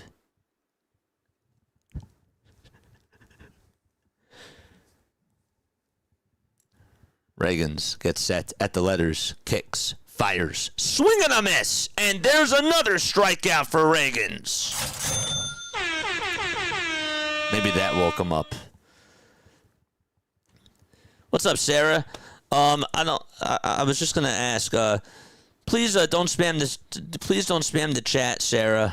I appreciate you for being on here. I just can't have you type in all the time and just spamming the chat. But what's going on? Here's Byron Buxton, who's up, and he swings and fouls off the first pitch that he sees. No balls, 1 strike, 2 gone, top of the 6th. Buxton's going to fly one out over towards deep right field. That's going back to the track. Caglione reaches up, makes the catch, and dives backwards. And what a play by Caglione. He caught it. I don't know how he did it, but he did, and the inning is over. This guy is just so good with the glove out in right field. He jumped up as he was running backwards. He caught it, and he just made an excellent play there. That was Lane Thomas who did it, and even Byron Buxton had to tip his cap to him. I mean, my goodness. Wow. That was an awesome play. Very good play there. And we are going to go to the bottom of the 6th inning. I keep forgetting that Caglione's not out in right field today. It's Lane Thomas. I didn't put that in my lineup. Gosh. JJ, are you going to cover WrestleMania? I am not. I am not covering WrestleMania. Do you do all the games? Okay, so what I do, again, chat, so I'm going to go to my monologue screen. So if you are new to my channel, we cover 23 World Baseball Classic games. Okay, we were up for the Japan and the Korea games. We did March Madness as well. We're done with March Madness, unfortunately. And then we do the Phillies and the Sixers, but we are also covering other Major League Baseball games as well. We're doing Sunday Night Baseball like we did last year. And whenever the Phillies are off or if there's an afternoon game, we cover that too. We also do this thing called MLB Diamond Zone, which again, if you are like really into betting, if you're really into fantasy baseball, if you're just a baseball fan like me, it's super, super easy to follow along. It's basically like Red Zone. It's like NFL Red Zone, but it's for baseball. It's like MLB Extra Innings or Big Inning, which is for baseball as well. But we have such a fun time. We'll call like 5 different games at once. And we change the scoreboard. It's really easy to follow along. I know that it sounds like, how do you do that? How do you get all the games? How do you watch them? On MLB.tv, we have a couple of things up on the iPad. We also fire up the TV if there's a game on cable. We have an old laptop that we use as well. We have a lot of devices, and it's so cool that we can just switch scores. We can switch games. So like here. So, for example, you see this scoreboard right here, correct? Well, let me change the scoreboard, and let's go over to, I know that's going to be later tonight, but let's go on over to that Giants-Mets game. Giants-Mets playing right here. And then, oh, by the way, the Nationals play the Dodgers. There's 1 runner on. But even though the game didn't start, it's just so easy to change the scores, and it's so easy to follow along. And it's so awesome. The ball's 1 strike and the pitch. This is flied out over towards shallow right field. Pasquantino got under it, and the catch is made by Waldner for out number 1 in the bottom of the 6th inning. Not a lot of offense in this game. Just 8 hits combined. And 1 run scored by the Twins. Nick Nutter, thank you so much for the sub over on YouTube. I really appreciate you, my friend. Salvador Perez is coming on up to the plate. Sal grounded out to third his first time up, and he flied out to right his second time up. This time he grounds over to third again. It's backhanded by the third baseman, Lewis. He fires it over to first, and Clemens can't make the play. He's been struggling over at first base today. That's his 3rd mistake that he has made. Couldn't dig that one out either. It's just been a tough afternoon for Cody Clemens.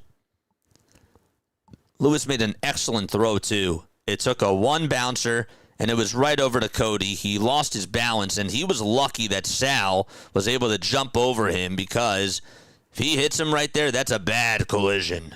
Oh, gosh. And Sal had to even run back and go tag first base because he had to avoid that collision over at first. Jack Caglione is up, and Caglione will slice this one out to right field. Wallner is there, makes the grab, had to take a couple of steps backwards, and out number 2 is provided.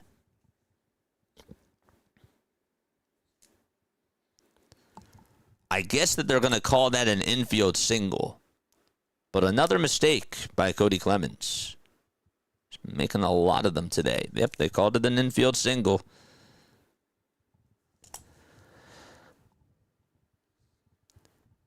Which game are you doing tonight? Giants? We're doing the Giants game. We got the Giants. But tomorrow we're doing all 5 of the 9:40 games, and that's why we're doing Diamond Zone. 1 ball, no strikes to Jonathan India. 2 outs, bottom of the 6th. And the 1-0 pitch to India is in the zone for a called strike. That's cool. You were doing the Braves later. I'm pumped. I'm not doing the Braves later. I'm doing the Mets. I'm doing the Mets versus the Giants. Did I say that I was doing the Braves? No, I did. I did say that I was doing Mets Giants. I was like, I hope I didn't lie to you guys. No, I'm doing Mets Giants. I posted it on the community. No worries. 2 balls, 1 strike. And we are going to have a challenge here. Looked like it was a little bit low. Call was confirmed, and it is a 2 ball, 1 strike count. So the Twins challenged, and it did not work. They got 1 left. The 2-1 offering, swing and a miss. That was in the dirt. Thank you for the shout-out. I'm enjoying your commentary, says Nick. Thank you. I appreciate you. I hope to see you on tonight, man. We just love baseball. We'll be doing more Royals and Twins games, too, throughout the season, so definitely check back for us. 2-2 pitch to Jonathan India, and that's poked foul over towards the third base dugout. 5 hits for Kansas City. Really, it should be 3 because of the 2 other errors that were confirmed over at first by Minnesota. 2 balls, 2 strikes.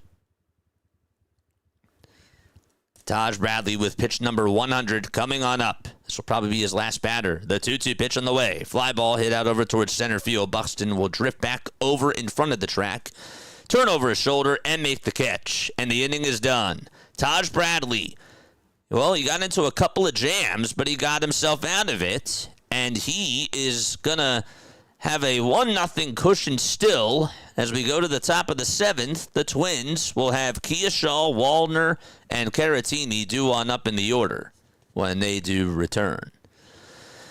I need to listen to understand, not here to respond, says Uncommon Truth. I sub JJ. Thank you very much. I appreciate you. Were those official errors, fantasy purposes? They were not official errors. He really made 3 errors, but they didn't call any of them errors at all. So, if you're in fantasy, you're fine. What's up, Aiden? How you doing? JJ, who do you think is going to win Rookie of the Year, says Colton?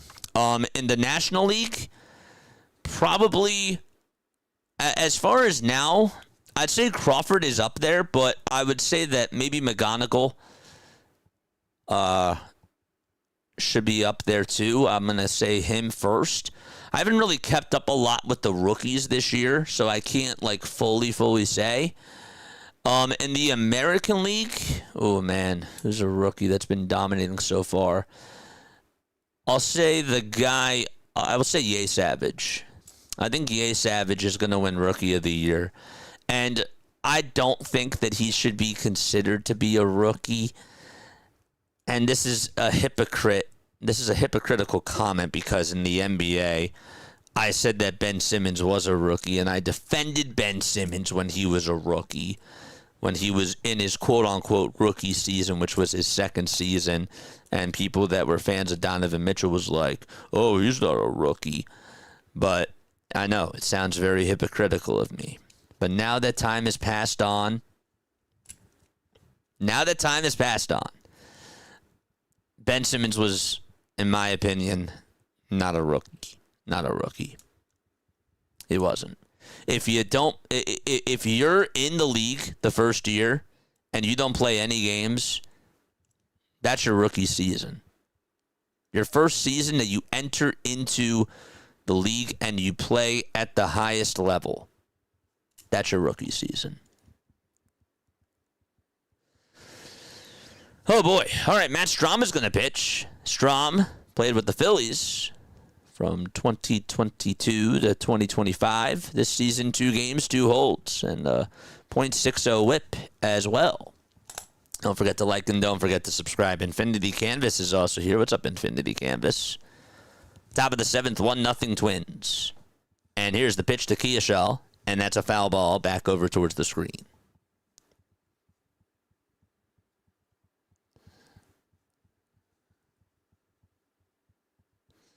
Only 1 times legend. What's going on? How you doing? Says, I need the Royals. Pulling out for you, man. I'm pulling out for all of you. 0-1. There's strike 2. Hit that thumbs up button and subscribe to the channel, folks. I hope to see you guys back on here tonight for Giants-Mets. We'll be covering that. Here's the 0-2 pitch to Keashal, and he pops this one up right behind home plate. Is anyone going to get there? No. It's a foul ball. Matt Strahm is now 34 years old. He's from West Fargo, North Dakota. 6 feet 2 inches tall. They still play his baseball card series on NBC Sports Philadelphia, which is really cool.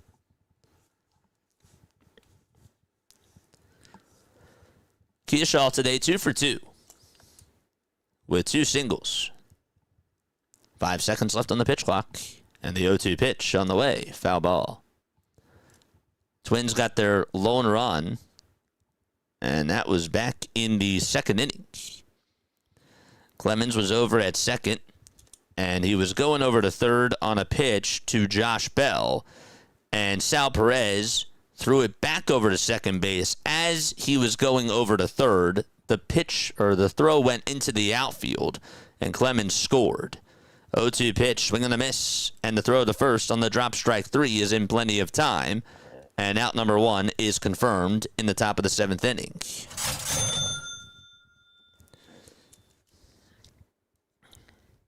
So Reagan's his line today, in case you have him in fantasy, or if you're a Royals fan, or you just love baseball. 6 innings, 4 hits, no runs, 1 walk, 8 strikeouts on 89 total pitches. Strahm with the pitch to Wallner, and it's high for ball 1. He's at 98. Taj is at 100. He's at 100, so he's done. 1-0 pitch. That's a fly ball hit out to right. It's slicing foul, and it'll hit the foul ball netting. J.J. Strahm should have never been released. I'm with you. I would have loved to keep Strahm. I feel like that he didn't necessarily get all the love that he deserved here, but he was great. He got love, but I think he deserved a little bit more. 1-1 pitch on the way, swing and a miss. How do you feel about Isbell batting over 500 so far, says Master Vamp? Dude, he's been balling out really well. I'm happy to see him doing well because, again, I used to call Blue Rocks games, and before they even partnered with the Washington Nationals, I got to produce their games in the studio, and I got to see Kyle Isbell, or listen to Kyle Isbell, I should say. Next pitch, here it comes. Swing and a miss, and there is another strikeout for Strahm. Back-to-back Ks. And that was big. Top of the 7th, 2 down. And up next is Caratini batting on the right side. And he looks at ball 1. That's outside and high. Don't forget to like, don't forget to subscribe. We're on the way to 10K, baby. Subscribing to the channel is free. The more subs we get, the more likes we get, the more people get to tune on into our baseball stuff, our baseball calls. We don't just do the Phillies games. We do other Major League Baseball teams as well, whenever we can. 1-0 pitch. Net is down for ball 2. A lot of baseball content on this channel. 2 balls, no strikes, and the 2-0 delivery to Caratini is downstairs for ball 3. Tomorrow we're doing another edition of MLB Diamond Zone where we will be calling 5 different games at once. It's so awesome. And we go to the hot games or the big time moments and try not to miss a beat of what's going on. 3-0, and that's in there for a strike.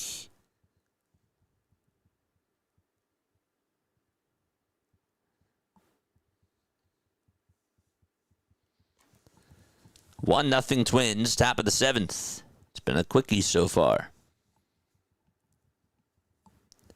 Strom gets set at the belt again. Now he puts the glove at the letters, and the 3-1 delivery is in the dirt for ball 4. So, a runner over at first base. That is the second walk that the Royals have issued today. They've struck out 10 batters in 6 2/3 and have only surrendered 4 hits. All 4 of those hits allowed by Reagans. But, man, I'm happy for Kyle. Kyle Isbell is doing a very good job. I remember seeing him and MJ Melendez. Here's Cody Clemens, who's had a very tough day defensively. Offensively, a single and a walk. Also did get caught stealing 2. That was to end the 5th inning. The pitch is in there for a strike.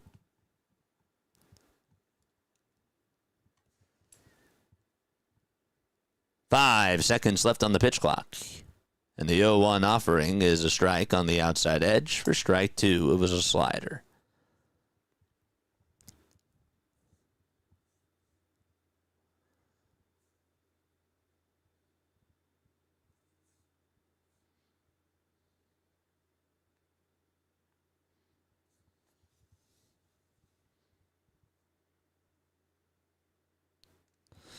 No balls, 2 strikes to Cody Clemens.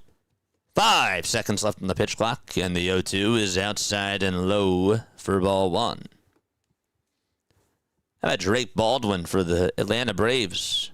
Scored at least 1 run in all 6 games. And Corbin Carroll on a 4-game RBI streak. 6 for 13 during that span, with 8 runs batted on it. 1-2 on the way, outside for ball 2. You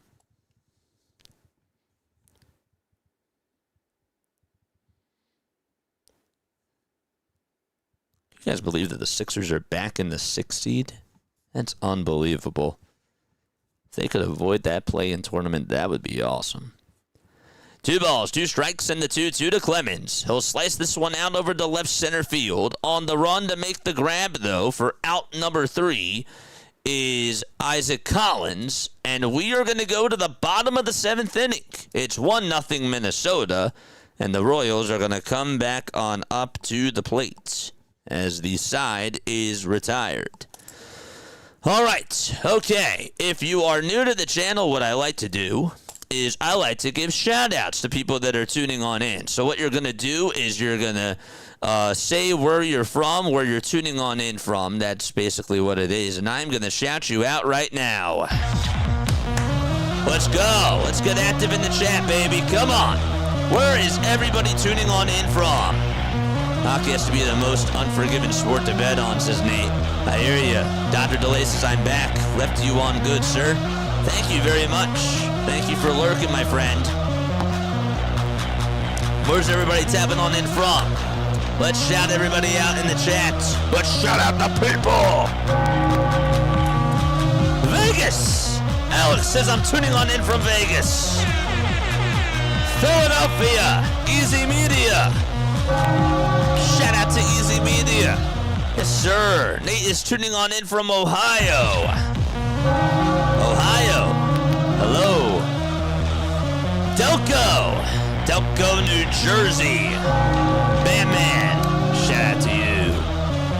The doc is from the USA.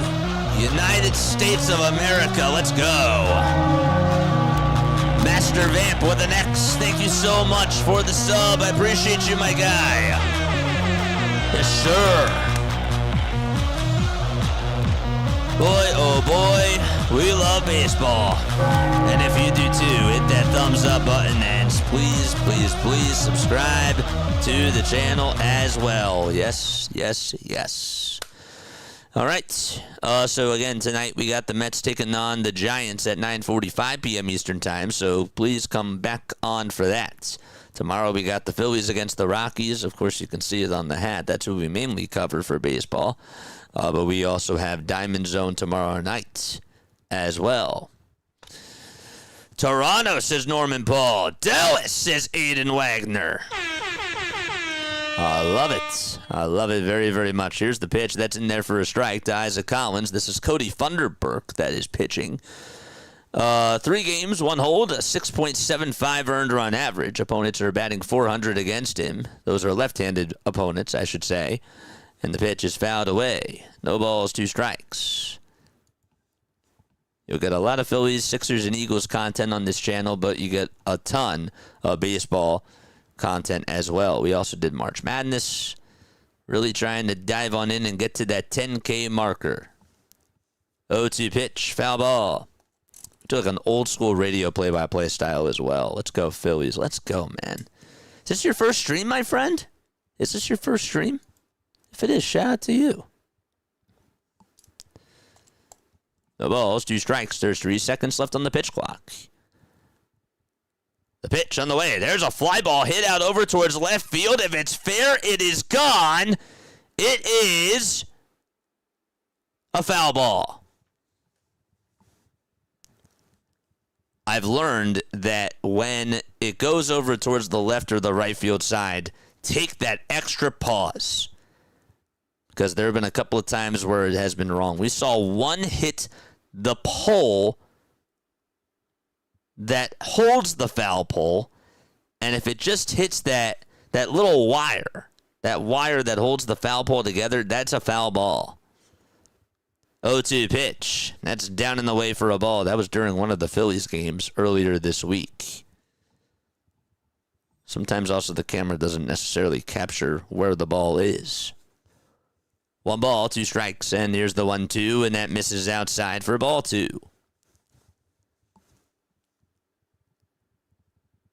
Yes, sir, I just subscribed. Let's go, man. 2-2 pitch. It's low for ball 3. You're handsome, don't worry. Thanks, man.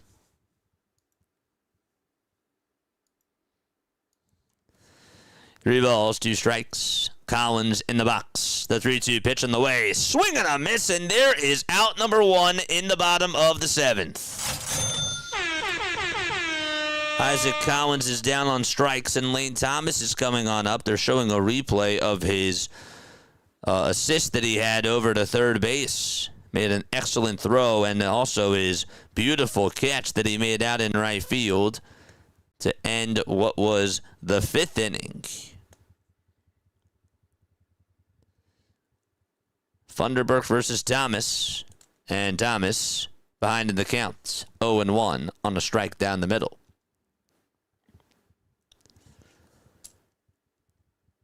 Lane just batting the .094. 0-1 pitch, swing and a miss.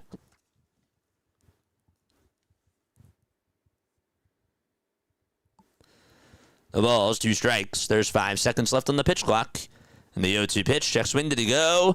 They say no, he did not. A fan right behind him gave him the strike 3 signal.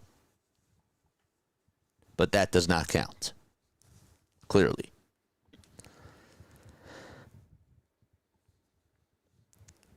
My hands are so cold. I can't understand why. 1-2 pitch. This is popped up right behind home plate. Catcher Caratini shields his glove, and he will make the catch right by his hat and get out number 2 there. That's a foul out to the catcher by Lane Thomas. And Kyle Isbell is coming on up.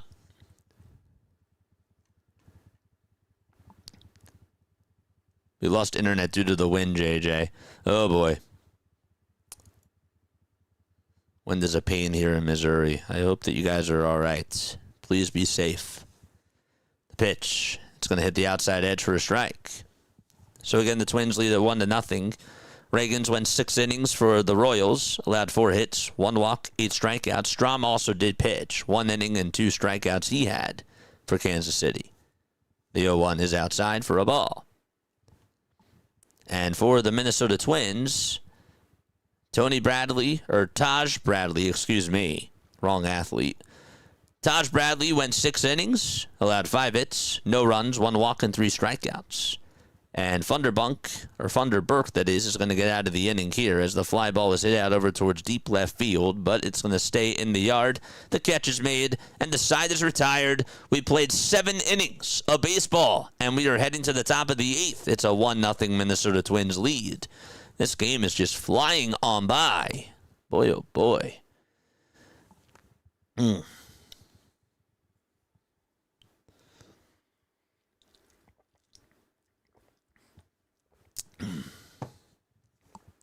go. Nice. Hit that thumbs up button and hit that subscribe button as well.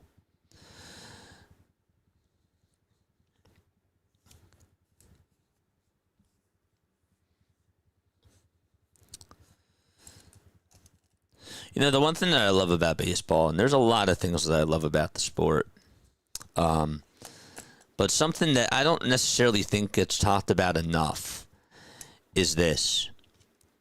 So whenever you go to the ballpark or whenever you watch the game on TV, there's like this, there's this environment, right, where we talk about the aesthetics, we talk about the looks of the game, the different types of fields that there are.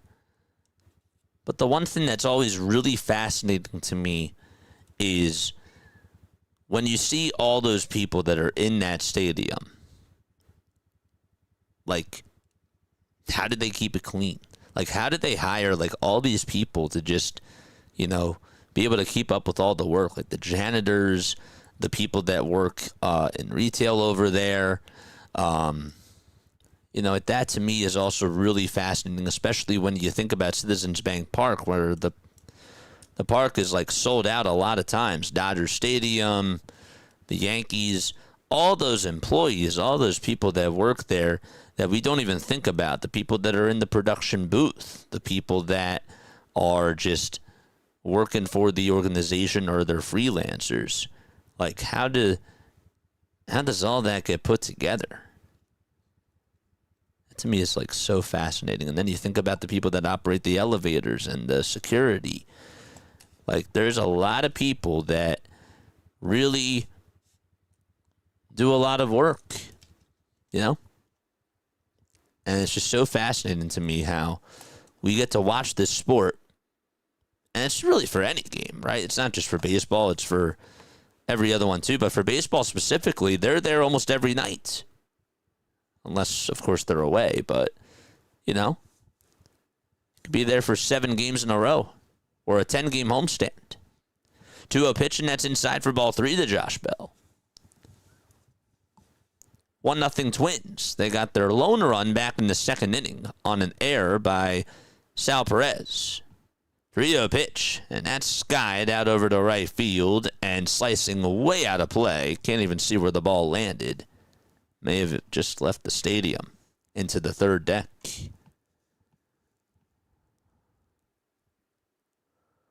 Three balls, 1 strike, and the next pitch, and that is a foul ball.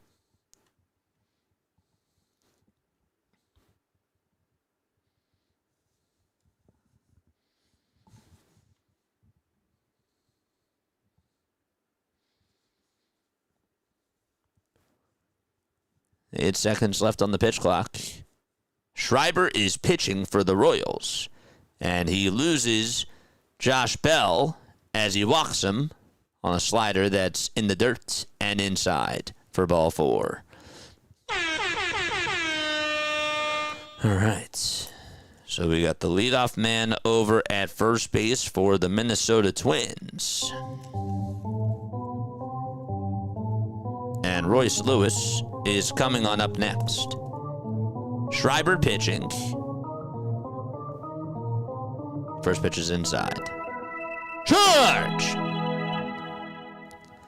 1 ball, no strikes in the top of the 8th inning.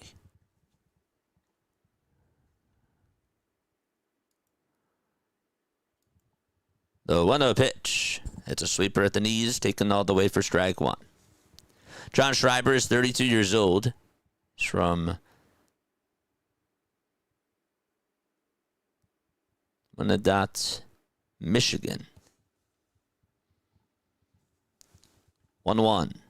That's down in the way for ball 2. 6 feet 2 inches tall, 224 pounds. Started off his career with the Tigers, played with them for 2 years, then played with the Red Sox for 3. And he's on the Kansas City Royals. He's been with them since 2024. 2-1. That's taken down for ball 3. Last year, he had a 3.8 ERA in 64 innings, and he gave up 57 hits, 27 earned runs. Did have 23 holds, though. 3-1 pitch, and there's a cutter at the knees for strike 2.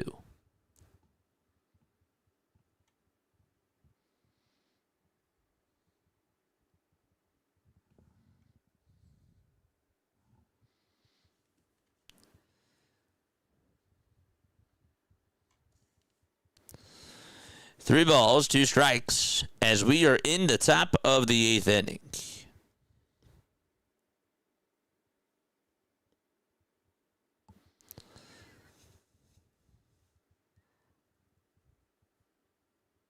The pitch, foul ball, and it goes back on over towards the screen.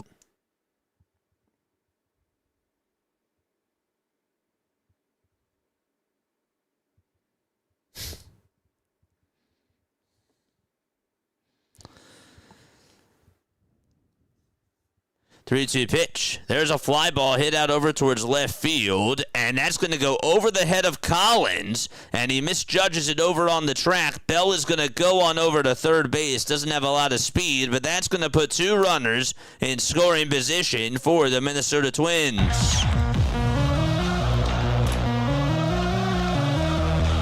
Got it right on over his head. Collins wouldn't have been able to catch it. And Tristan Gray is up, and there's still nobody out. He might hit. We got a timeout taken on the mound. David, I'll get to your question in just a sec.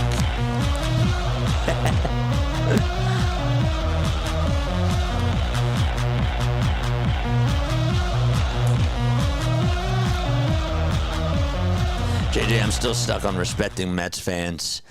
What's next? Respecting Celtics or Cowboys fans too? I love you, man, but there are lines. There are lines to this. No, I understand like what you're saying, okay?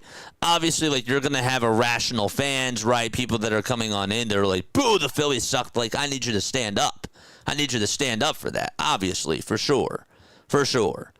The pitch, and that's going to be grounded foul over towards the third base side. Yeah, no, like stand up for definitely do that. But I mean, of course, like we're going to disagree on teams. Like that's just like what's going to happen. And like, you know, like you're born a Philly. Like I get that. Like if you bleed red, yes, for sure. Like you bleed red.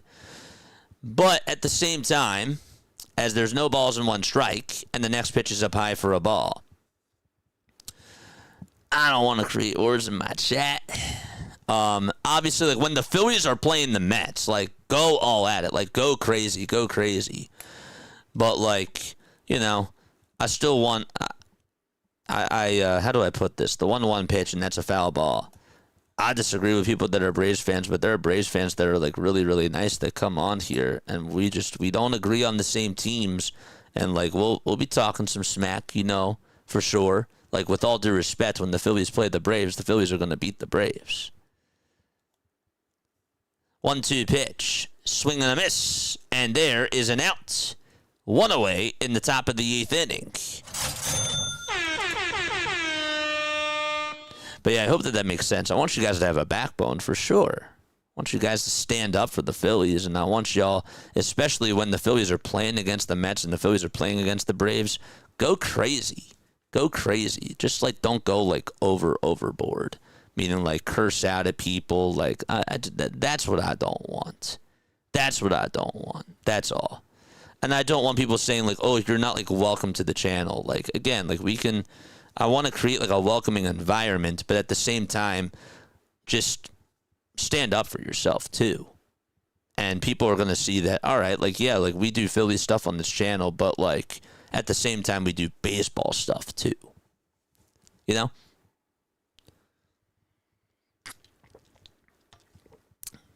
I hope that makes sense. I hope it makes sense. If I had to guess, there are plenty of Mets fans that are fans of the channel. We can hate on the team, not the fans. Correct. That's right. Of course, in a certain fan, if a fan were to start it, then it's fair game. Yes, that's absolutely right. That is correct. But no, like, I want to, because, like, that's a really good point, right? Like, I want people, there's a difference between, like, you know, if somebody's coming on here, like, talking trash, like, all bets are off. Like, y'all do what you got to do. Take care of that business. 1 ball, no strikes. Stand up. 1-0 pitch, and that's up high to Trevor Larnach for ball 2. Larnach is pinch hitting for Austin Martin here. So former manager of the Pirates, Derek Shelton, decided to go with Larnach, and, well, Matt Quattraro is going to say, well, since you're behind 2-0, let's just move on to the next batter, and that's Byron Buxton. Oh, boy, Buxton is coming on up with the bases loaded, and he's 0 for 3. I am shocked that he's doing this. You're going to intentionally walk Larnach to face Byron Buxton. He's been struggling this year, but this could really get him going. Just having fun. I respect all fans, but going too far takes things out of it. You're on it. No, for sure. Like, yeah. No, if heck is breaking loose, boom, boom, boom. I'm back and there's still no score. It's 1-0. Here's the pitch, and that's down for a ball. So it's 1 ball and no strikes. But no, it is a good point. It is. I'm happy that you brought that up. I know that you were joking, but in all seriousness, please stand up. Pitch to Buxton. This is flied out over to straightaway center field. Is it deep enough? Isbell's going to make the catch. Bell's going to come home. The throw to the plate is off the line. It's 2-0 Minnesota. And Buxton does get the sacrifice fly.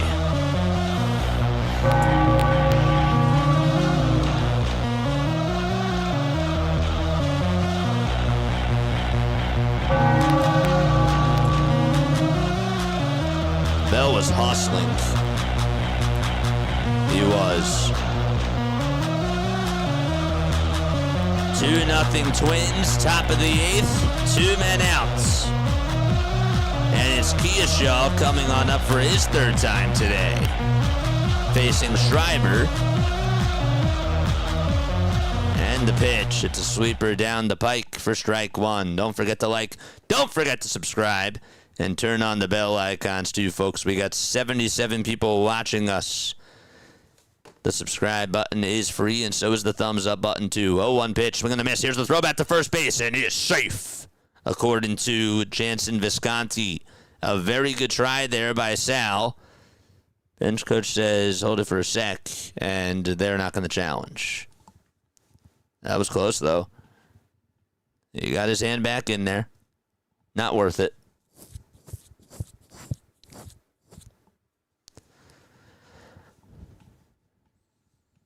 No balls, 2 strikes. The Twins just got an insurance run on a sacrifice fly by Byron Buxton. I still think that it was the wrong move for Matt Quattraro to walk Trevor Larnach there.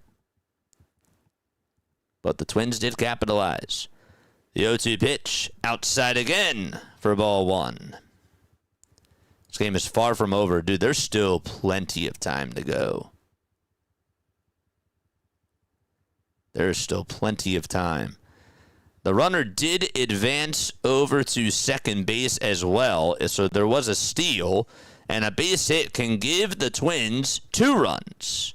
1-2, and that's outside for ball 2. They didn't show it at the time, but a stolen base provided by Trevor Larnach, or James Outman, that is, who came on in to pinch run for Larnach.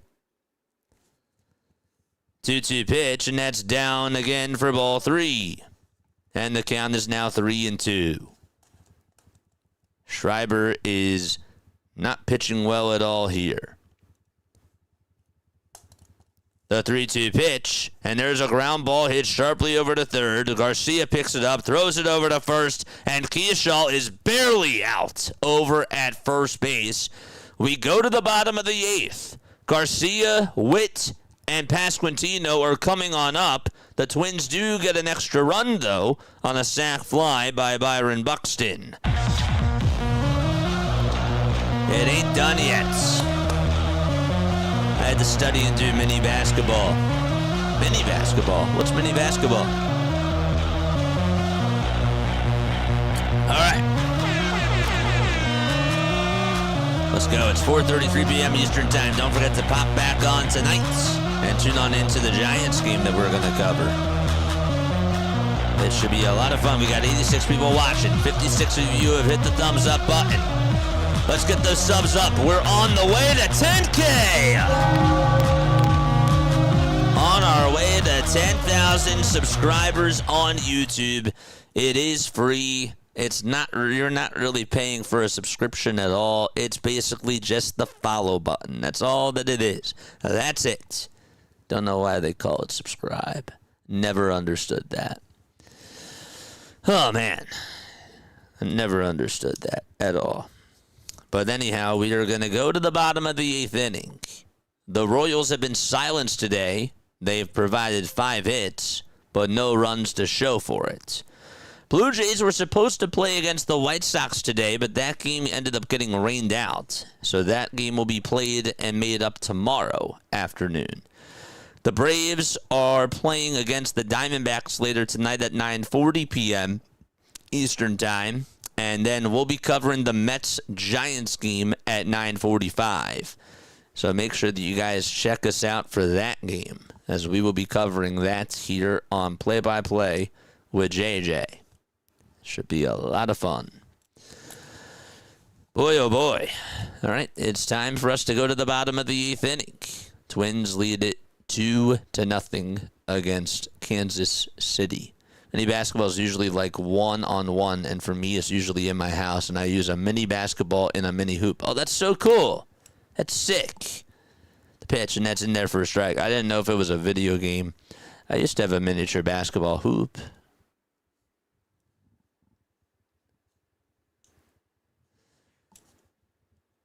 Sands is now pitching. And here's the 0-1 to Garcia. Ground ball in through the hole out to right field for a base hit, and the tying run is going to come on up to the plate. It's Bobby Witt Jr. The table is set for him. He has struck out twice, including looking in that 3rd inning when he had a golden opportunity to try to get a run home for Kansas City. Also lined out to center. Nice catch that was made by Byron Buxton. And here is Bobby in the box, and the right-handed batter takes a curveball down in the way for a ball. Cole Sands is on the mound for the Minnesota Twins. The 28-year-old from Tallahassee, Florida, righty versus righty. Sands kicks, steals, and Witt gets a piece of it. Good cut, and he fouls it back. 1 ball and 1 strike to him.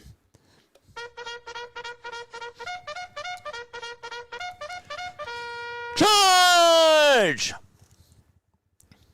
Bobby's average is at .238.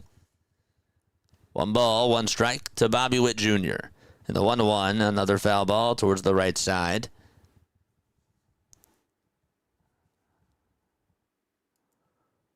Bobby, in his career against Cole Sands, is 0 for 2 with an RBI, a walk, and 2 strikeouts. 1 ball, 2 strikes. Sands gets set at the belt. And the 1-2 pitch to Bobby. Line drive over the glove of the second baseman out to right field. Garcia is going to go on over to third base. Tell you, if the second baseman was a little bit taller, he would have caught it, but Bobby gets on, and runners are at the corners. Boy, oh boy. Got it off the end of the bat and sliced it right over Kearshaw's head at second. It was over towards the right side, and here is Vinny Pasquantino coming on up. The tying run's at first. The go-ahead run is up at the plates. Pasquantino 1 for 3 with a single back in the fourth. And here's the pitch to Vinny, swing and a miss. The splitter hit the outside corner. Now you also got to watch out for Bobby Witt Jr. because he is fast on the bases.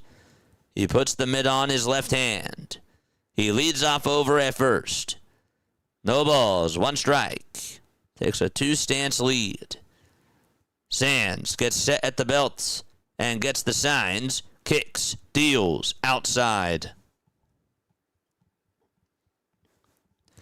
Pablo is here. What's up, Pablo? How are you doing?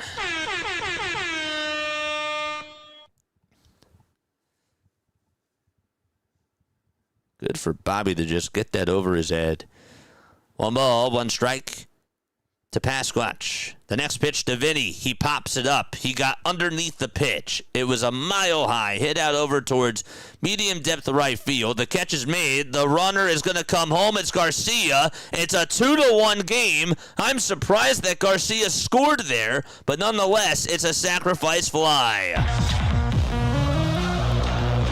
Like, you know what? We're going to test the arm of your right fielder. And he scored very easily.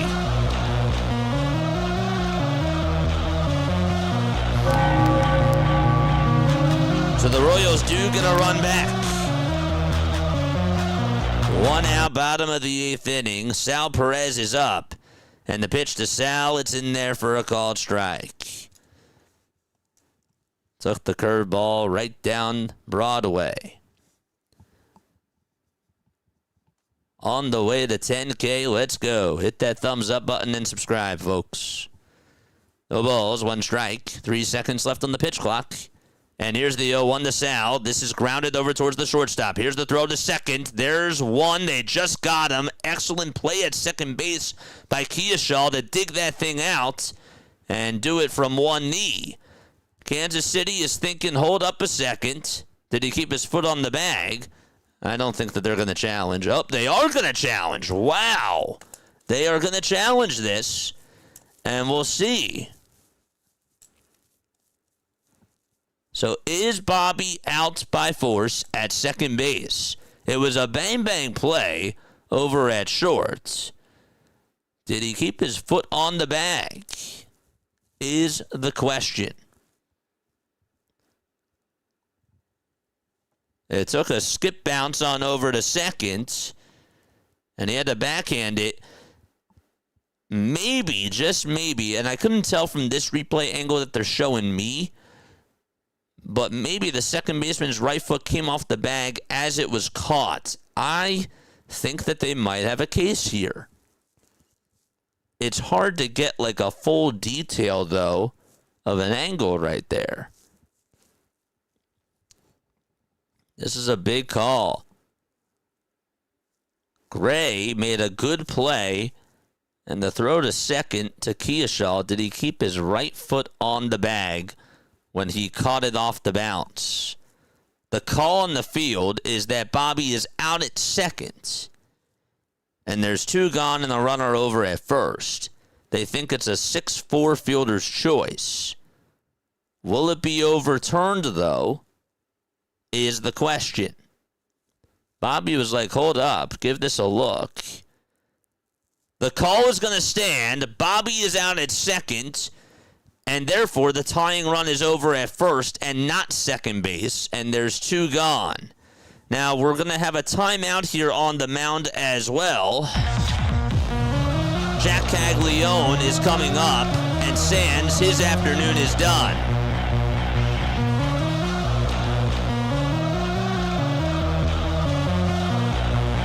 right. All right. So we got a pitch and change. We'll stay here.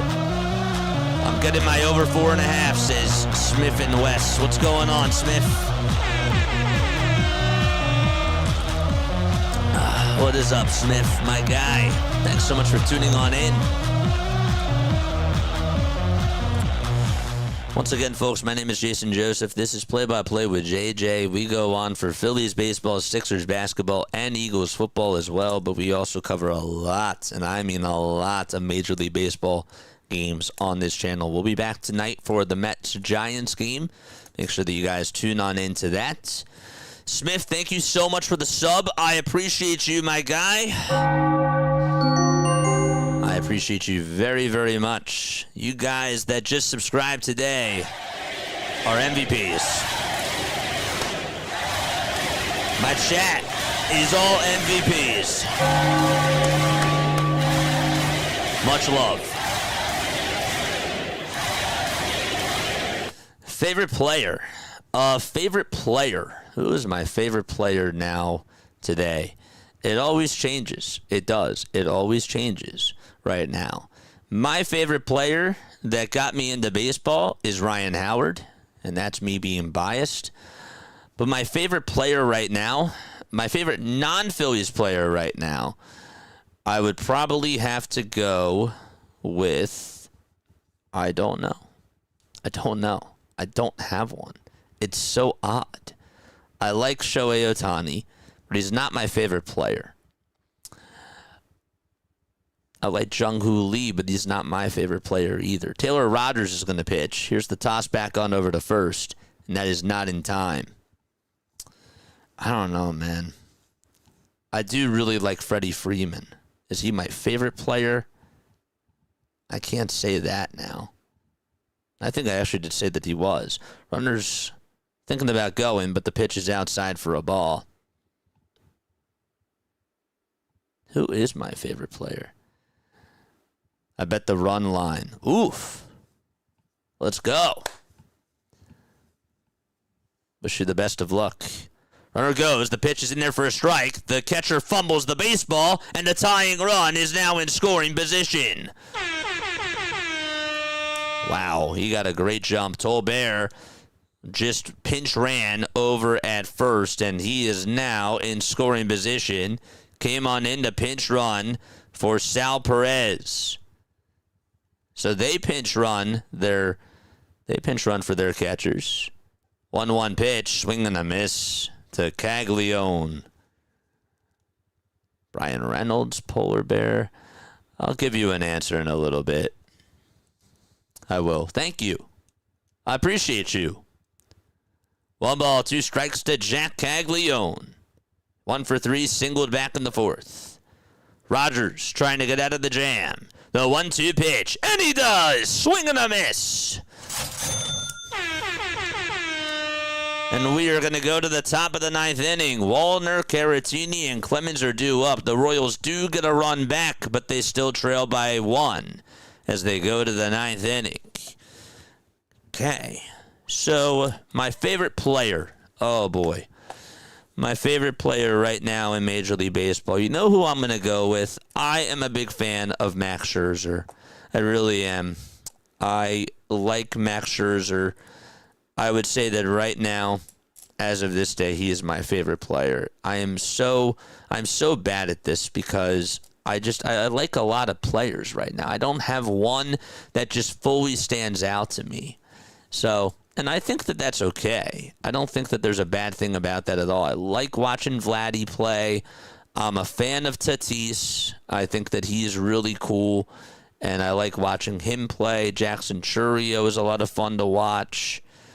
But if it was a non-Phillies player, I would say Max Scherzer because he's a big competitor. And even at the age of 40 years old, this guy still has some gas left in the tank. So I would say him. Jaquarius Williams. I hope I said that correctly. I'm so sorry if I didn't. Jaquarius, thank you so much for being on here. Weeping Angel, thank you for being here as well. All right, we're going to go to the top of the 9th inning. We are 10 subscribers away from 9,130. And again, we cover the Phillies, the Sixers, the Eagles, but we also do a lot of Major League Baseball games on this channel as well. Alicia Smith, thank you so much for the sub over on YouTube. I appreciate you. Yes, my favorite non-Phillies player is Judge. Yeah, that's a good one, too. Aaron Judge is a good player. Can't go wrong with that. I like Bobby Witt Jr. I really do. Let's go, Royals. I'm subbing, says Pablo. Don't you worry. We're going to be doing some more Royals games this year as well, and same thing with the Twins. Cover a lot of baseball. The pitch. Nets outside for a ball. Tomorrow we got our first episode of Diamond Zone. What is Diamond Zone, JJ? Diamond Zone is basically like NFL Red Zone, but we do it for baseball. And we change the scoreboards, and it's really easy to follow along if you're a baseball fan like me. It really is. This is what Diamond Zone is. The pitch. That's in there for a strike. Favorite Phillies pitcher? Christopher Sanchez. He's my favorite. 1 ball, 1 strike. 5 seconds left on the pitch clock. And there's the 1-1 pitch. And there's a line drive by Wallner out over to left center field. And that is going to go. Wow. It just got on out of here out to left center field. A line drive home run by Matt Wallner. And it's a 3-1 Twins lead. That was hit towards the end of the bat. And he just sliced it out to left center. And it just got on out of here. Wow. That looked like a ball that was going to go to the gap. I didn't think that it was going to go, but it just had enough oomph.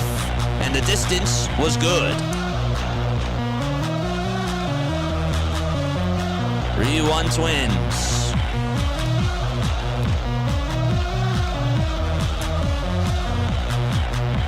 Victor Caratini is in the box, and he takes a pitch that's down for a ball. 1 ball and no strikes. In the top of the 9th inning, the Victor Caratini. So my assumption is that Taylor Rogers is going to close it out for the Twins if they keep this 2-run lead. Next pitch is taken inside for ball 2. Caratini 1 for 2 today. Did get thrown out at third by Lane Thomas. Back in the second. 2-0. And the cutter is in there for a strike. Also, just wanted to make sure that I mentioned this as well. So, of course, Tolbert was the pinch runner for Sal Perez. That means that Carter Jensen is now in Sal's spots. 3 balls, 1 strike in the top of the 9th inning. We're like, you're going to catch an inning today. And he's like, all right. 3-1 pitch. That's smacked over towards the right side. Played on the hop, though, by the second baseman. And the throw to first is in plenty of time. And Caratini is retired for the first out of the inning.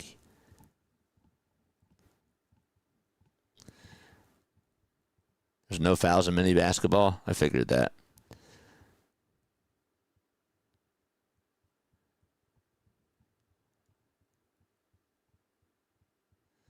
Thank you, man. I appreciate you.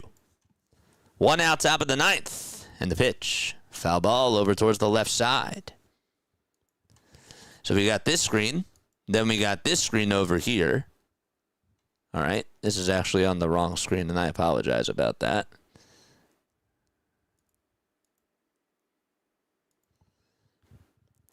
The ball is 1 strike, and the next pitch is taken for strike 2. Then we got our monologue screen. Hello. Hopefully you guys enjoy. The 3D is such a game changer, right? It really is. And again, I'm going to miss not having it on Friday. 0-2 pitch, and that's in the dirt for a ball. We're going to miss it. It'll be 6 days without the 3D. But we'll still give you the radio play-by-play call, as always.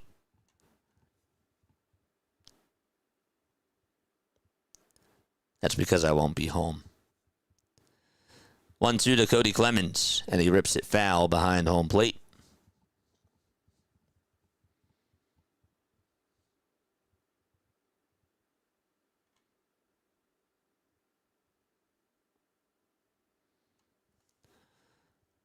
1 ball, 2 strikes. The pitch. Foul ball. What am I doing for the next 6 days? I'm gonna be away. I'm gonna be dog sitting. So I'm gonna be dog sitting, so I can't take my desktop with me. Got to do it all on the laptop again.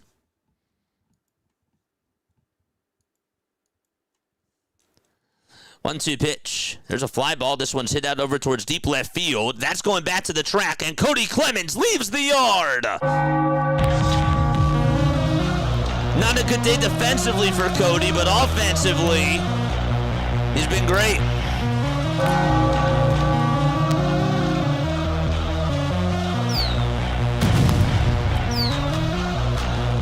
And another run.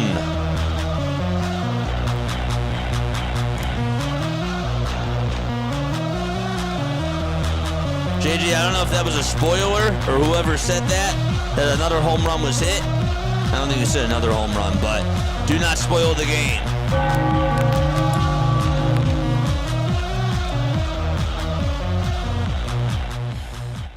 The next pitch, and now it's 1 ball, no strikes.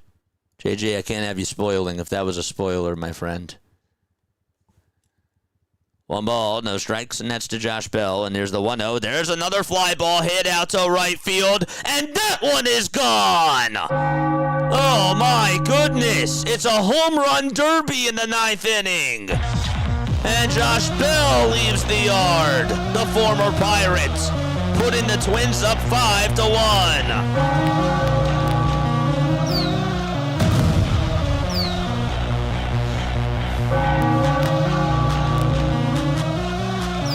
That was a hanger right down the middle, and Bell squared it up, drilled it out to right.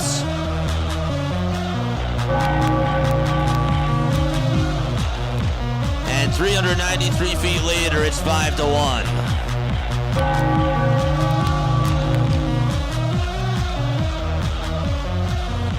Boy, oh boy. Did I mention that these bullpens are bad? Well, they're not doing well today, that's for sure. Twins bullpen in this 9th inning. Rogers just pitched for the Twins, but Cruz has been really struggling. Steven Cruz, 3 home runs allowed, all solo shots. 5-1, top of the 9th. Lewis is up to bat on the right side. So 3 of the last 4 batters have homered. And here's the pitch. That's a 4-seamer wide for ball 1.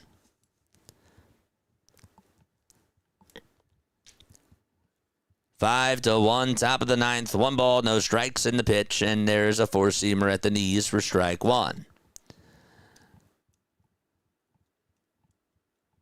But yeah, so I'm dog sitting. So that's why I'm not going to. I probably won't be able to use the 3D. It's a lot to run on the laptop. 1-1 pitch, and that misses outside for ball 2.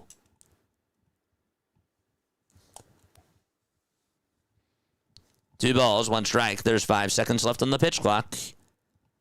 And here's the 2-1 pitch. And that's a called strike. Looked a little bit low, but called a strike anyways. It's so weird because the CPU on this thing is running at 2%. On the laptop, it's at like 69. It's unbelievable. 3 balls, 1 strike, and here's the 3-1 pitch. And there's another fly ball hit out to left field. That is a foul ball, though. Clemens got his first homer. Bell got his first homer. Wallner hit his second homer of the season. 3-2 pitch, swing and a miss, and there's out number 2. Royce Lewis chases after the slider. It was a strike, but it just tailed on towards the inside edge. And Tristan Gray is due on up for the Twins. Money Mike is here. What's up, Money Mike? I think the Pirates lead the league in home runs, says Dr. DeLay. They might. This game is over. I don't think it's done yet. The pitch, swing and a miss. I don't think it's done. Whoever said under 5 runs, I feel bad for you. 0-1. That misses outside for a ball. That's a slider.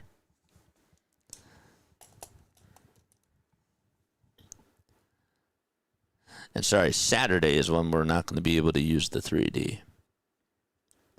1-1 pitch. That's a foul ball. And we're actually not really even going to be using it Saturday because Saturday we're streaming for RB. So it'll be Sunday.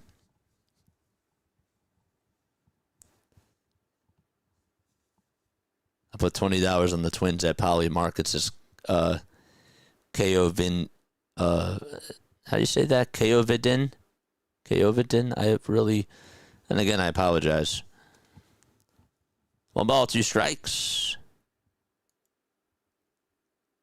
Kovidin.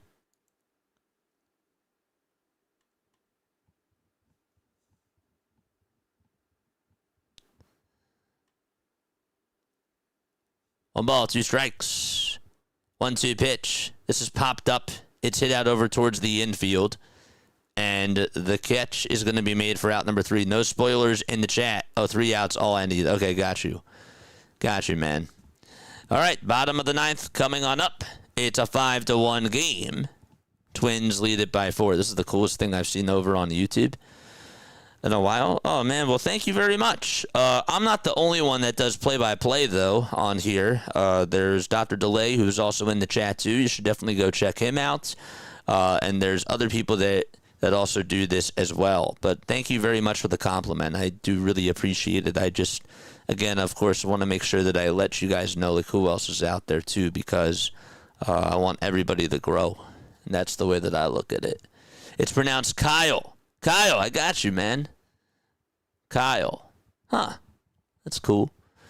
All right, here we go to the bottom of the 9th inning, chat. All right, where is everybody tuning on in from? Let us know down below. Griffin the Swimmer, thank you for the sub. Where are we tapping in from? I'll shout you guys out one last time. We got the Giants game tonight, so come back on for that. The Royals, will they come back? They might. They got 3 outs left. They're down by 4. We'll see. I'm from New York City. Says JJ. Fist bump to you. Love it. Love it very, very much. Cleveland, Ohio. Nick Nutter is here. He's still here. It's like I've just been enjoying the commentary. And I'm just sitting back and I'm chilling and I'm just listening to JJ. Kansas.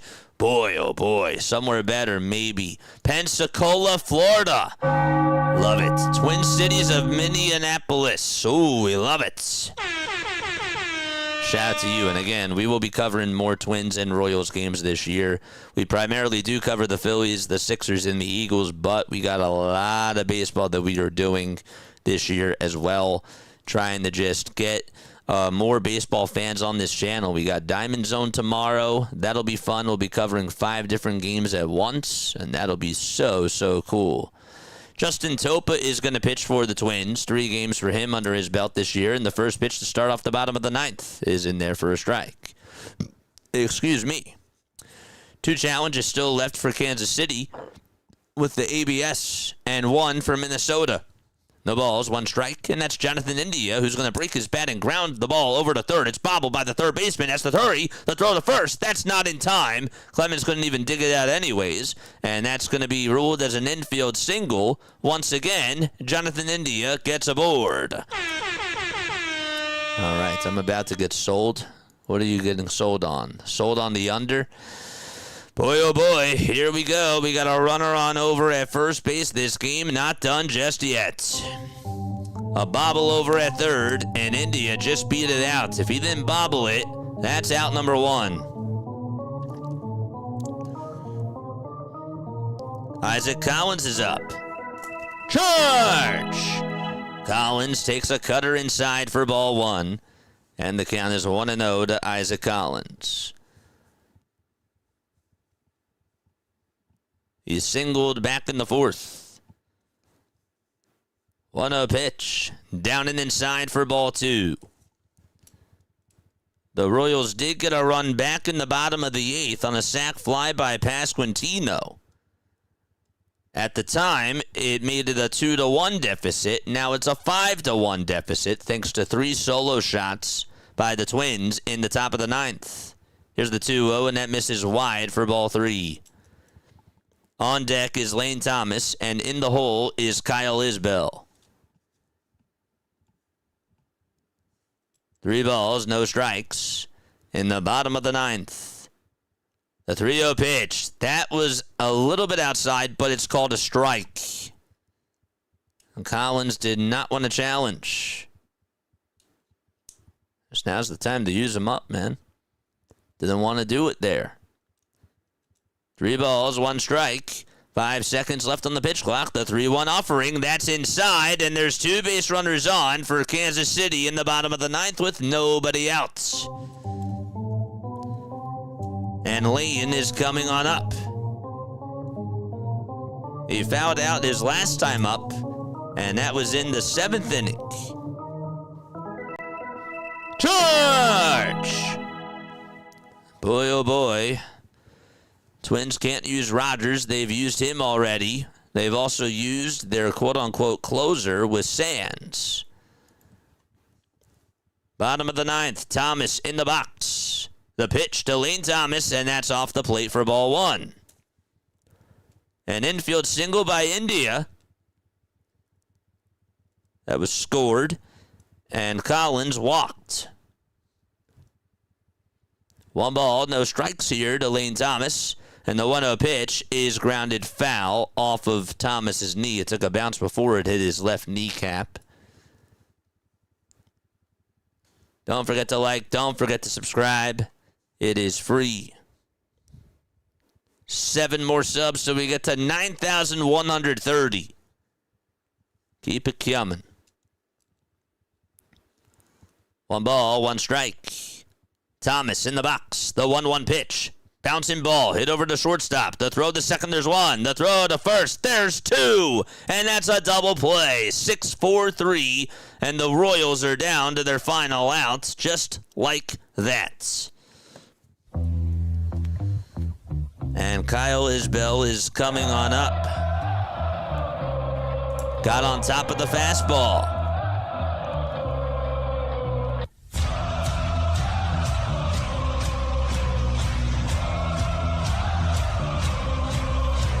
Here's Kyle Isbell. 5 seconds left on the pitch clock, and Isbell looks at a called strike on the inside corner, a sinker at 94 miles per hour.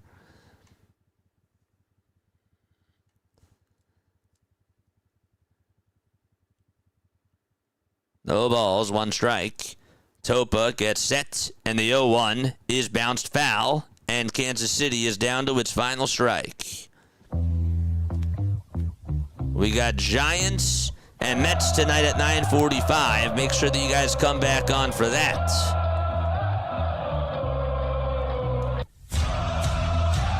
Runner over at third. 8 seconds left on the pitch clock. Topa gets set, and the 0-2 pitch. Swing and a miss, and the ball game is over. The Twins do win, and they beat the Royals by a score of 5-1. The Royals take the series, but the Twins avoid the sweep, and they win by 4 at Kauffman Stadium. Ring the bell. Oh, boy. So they do get themselves the W. Let's go. Nice, nice, nice. Oh, boy, oh, boy.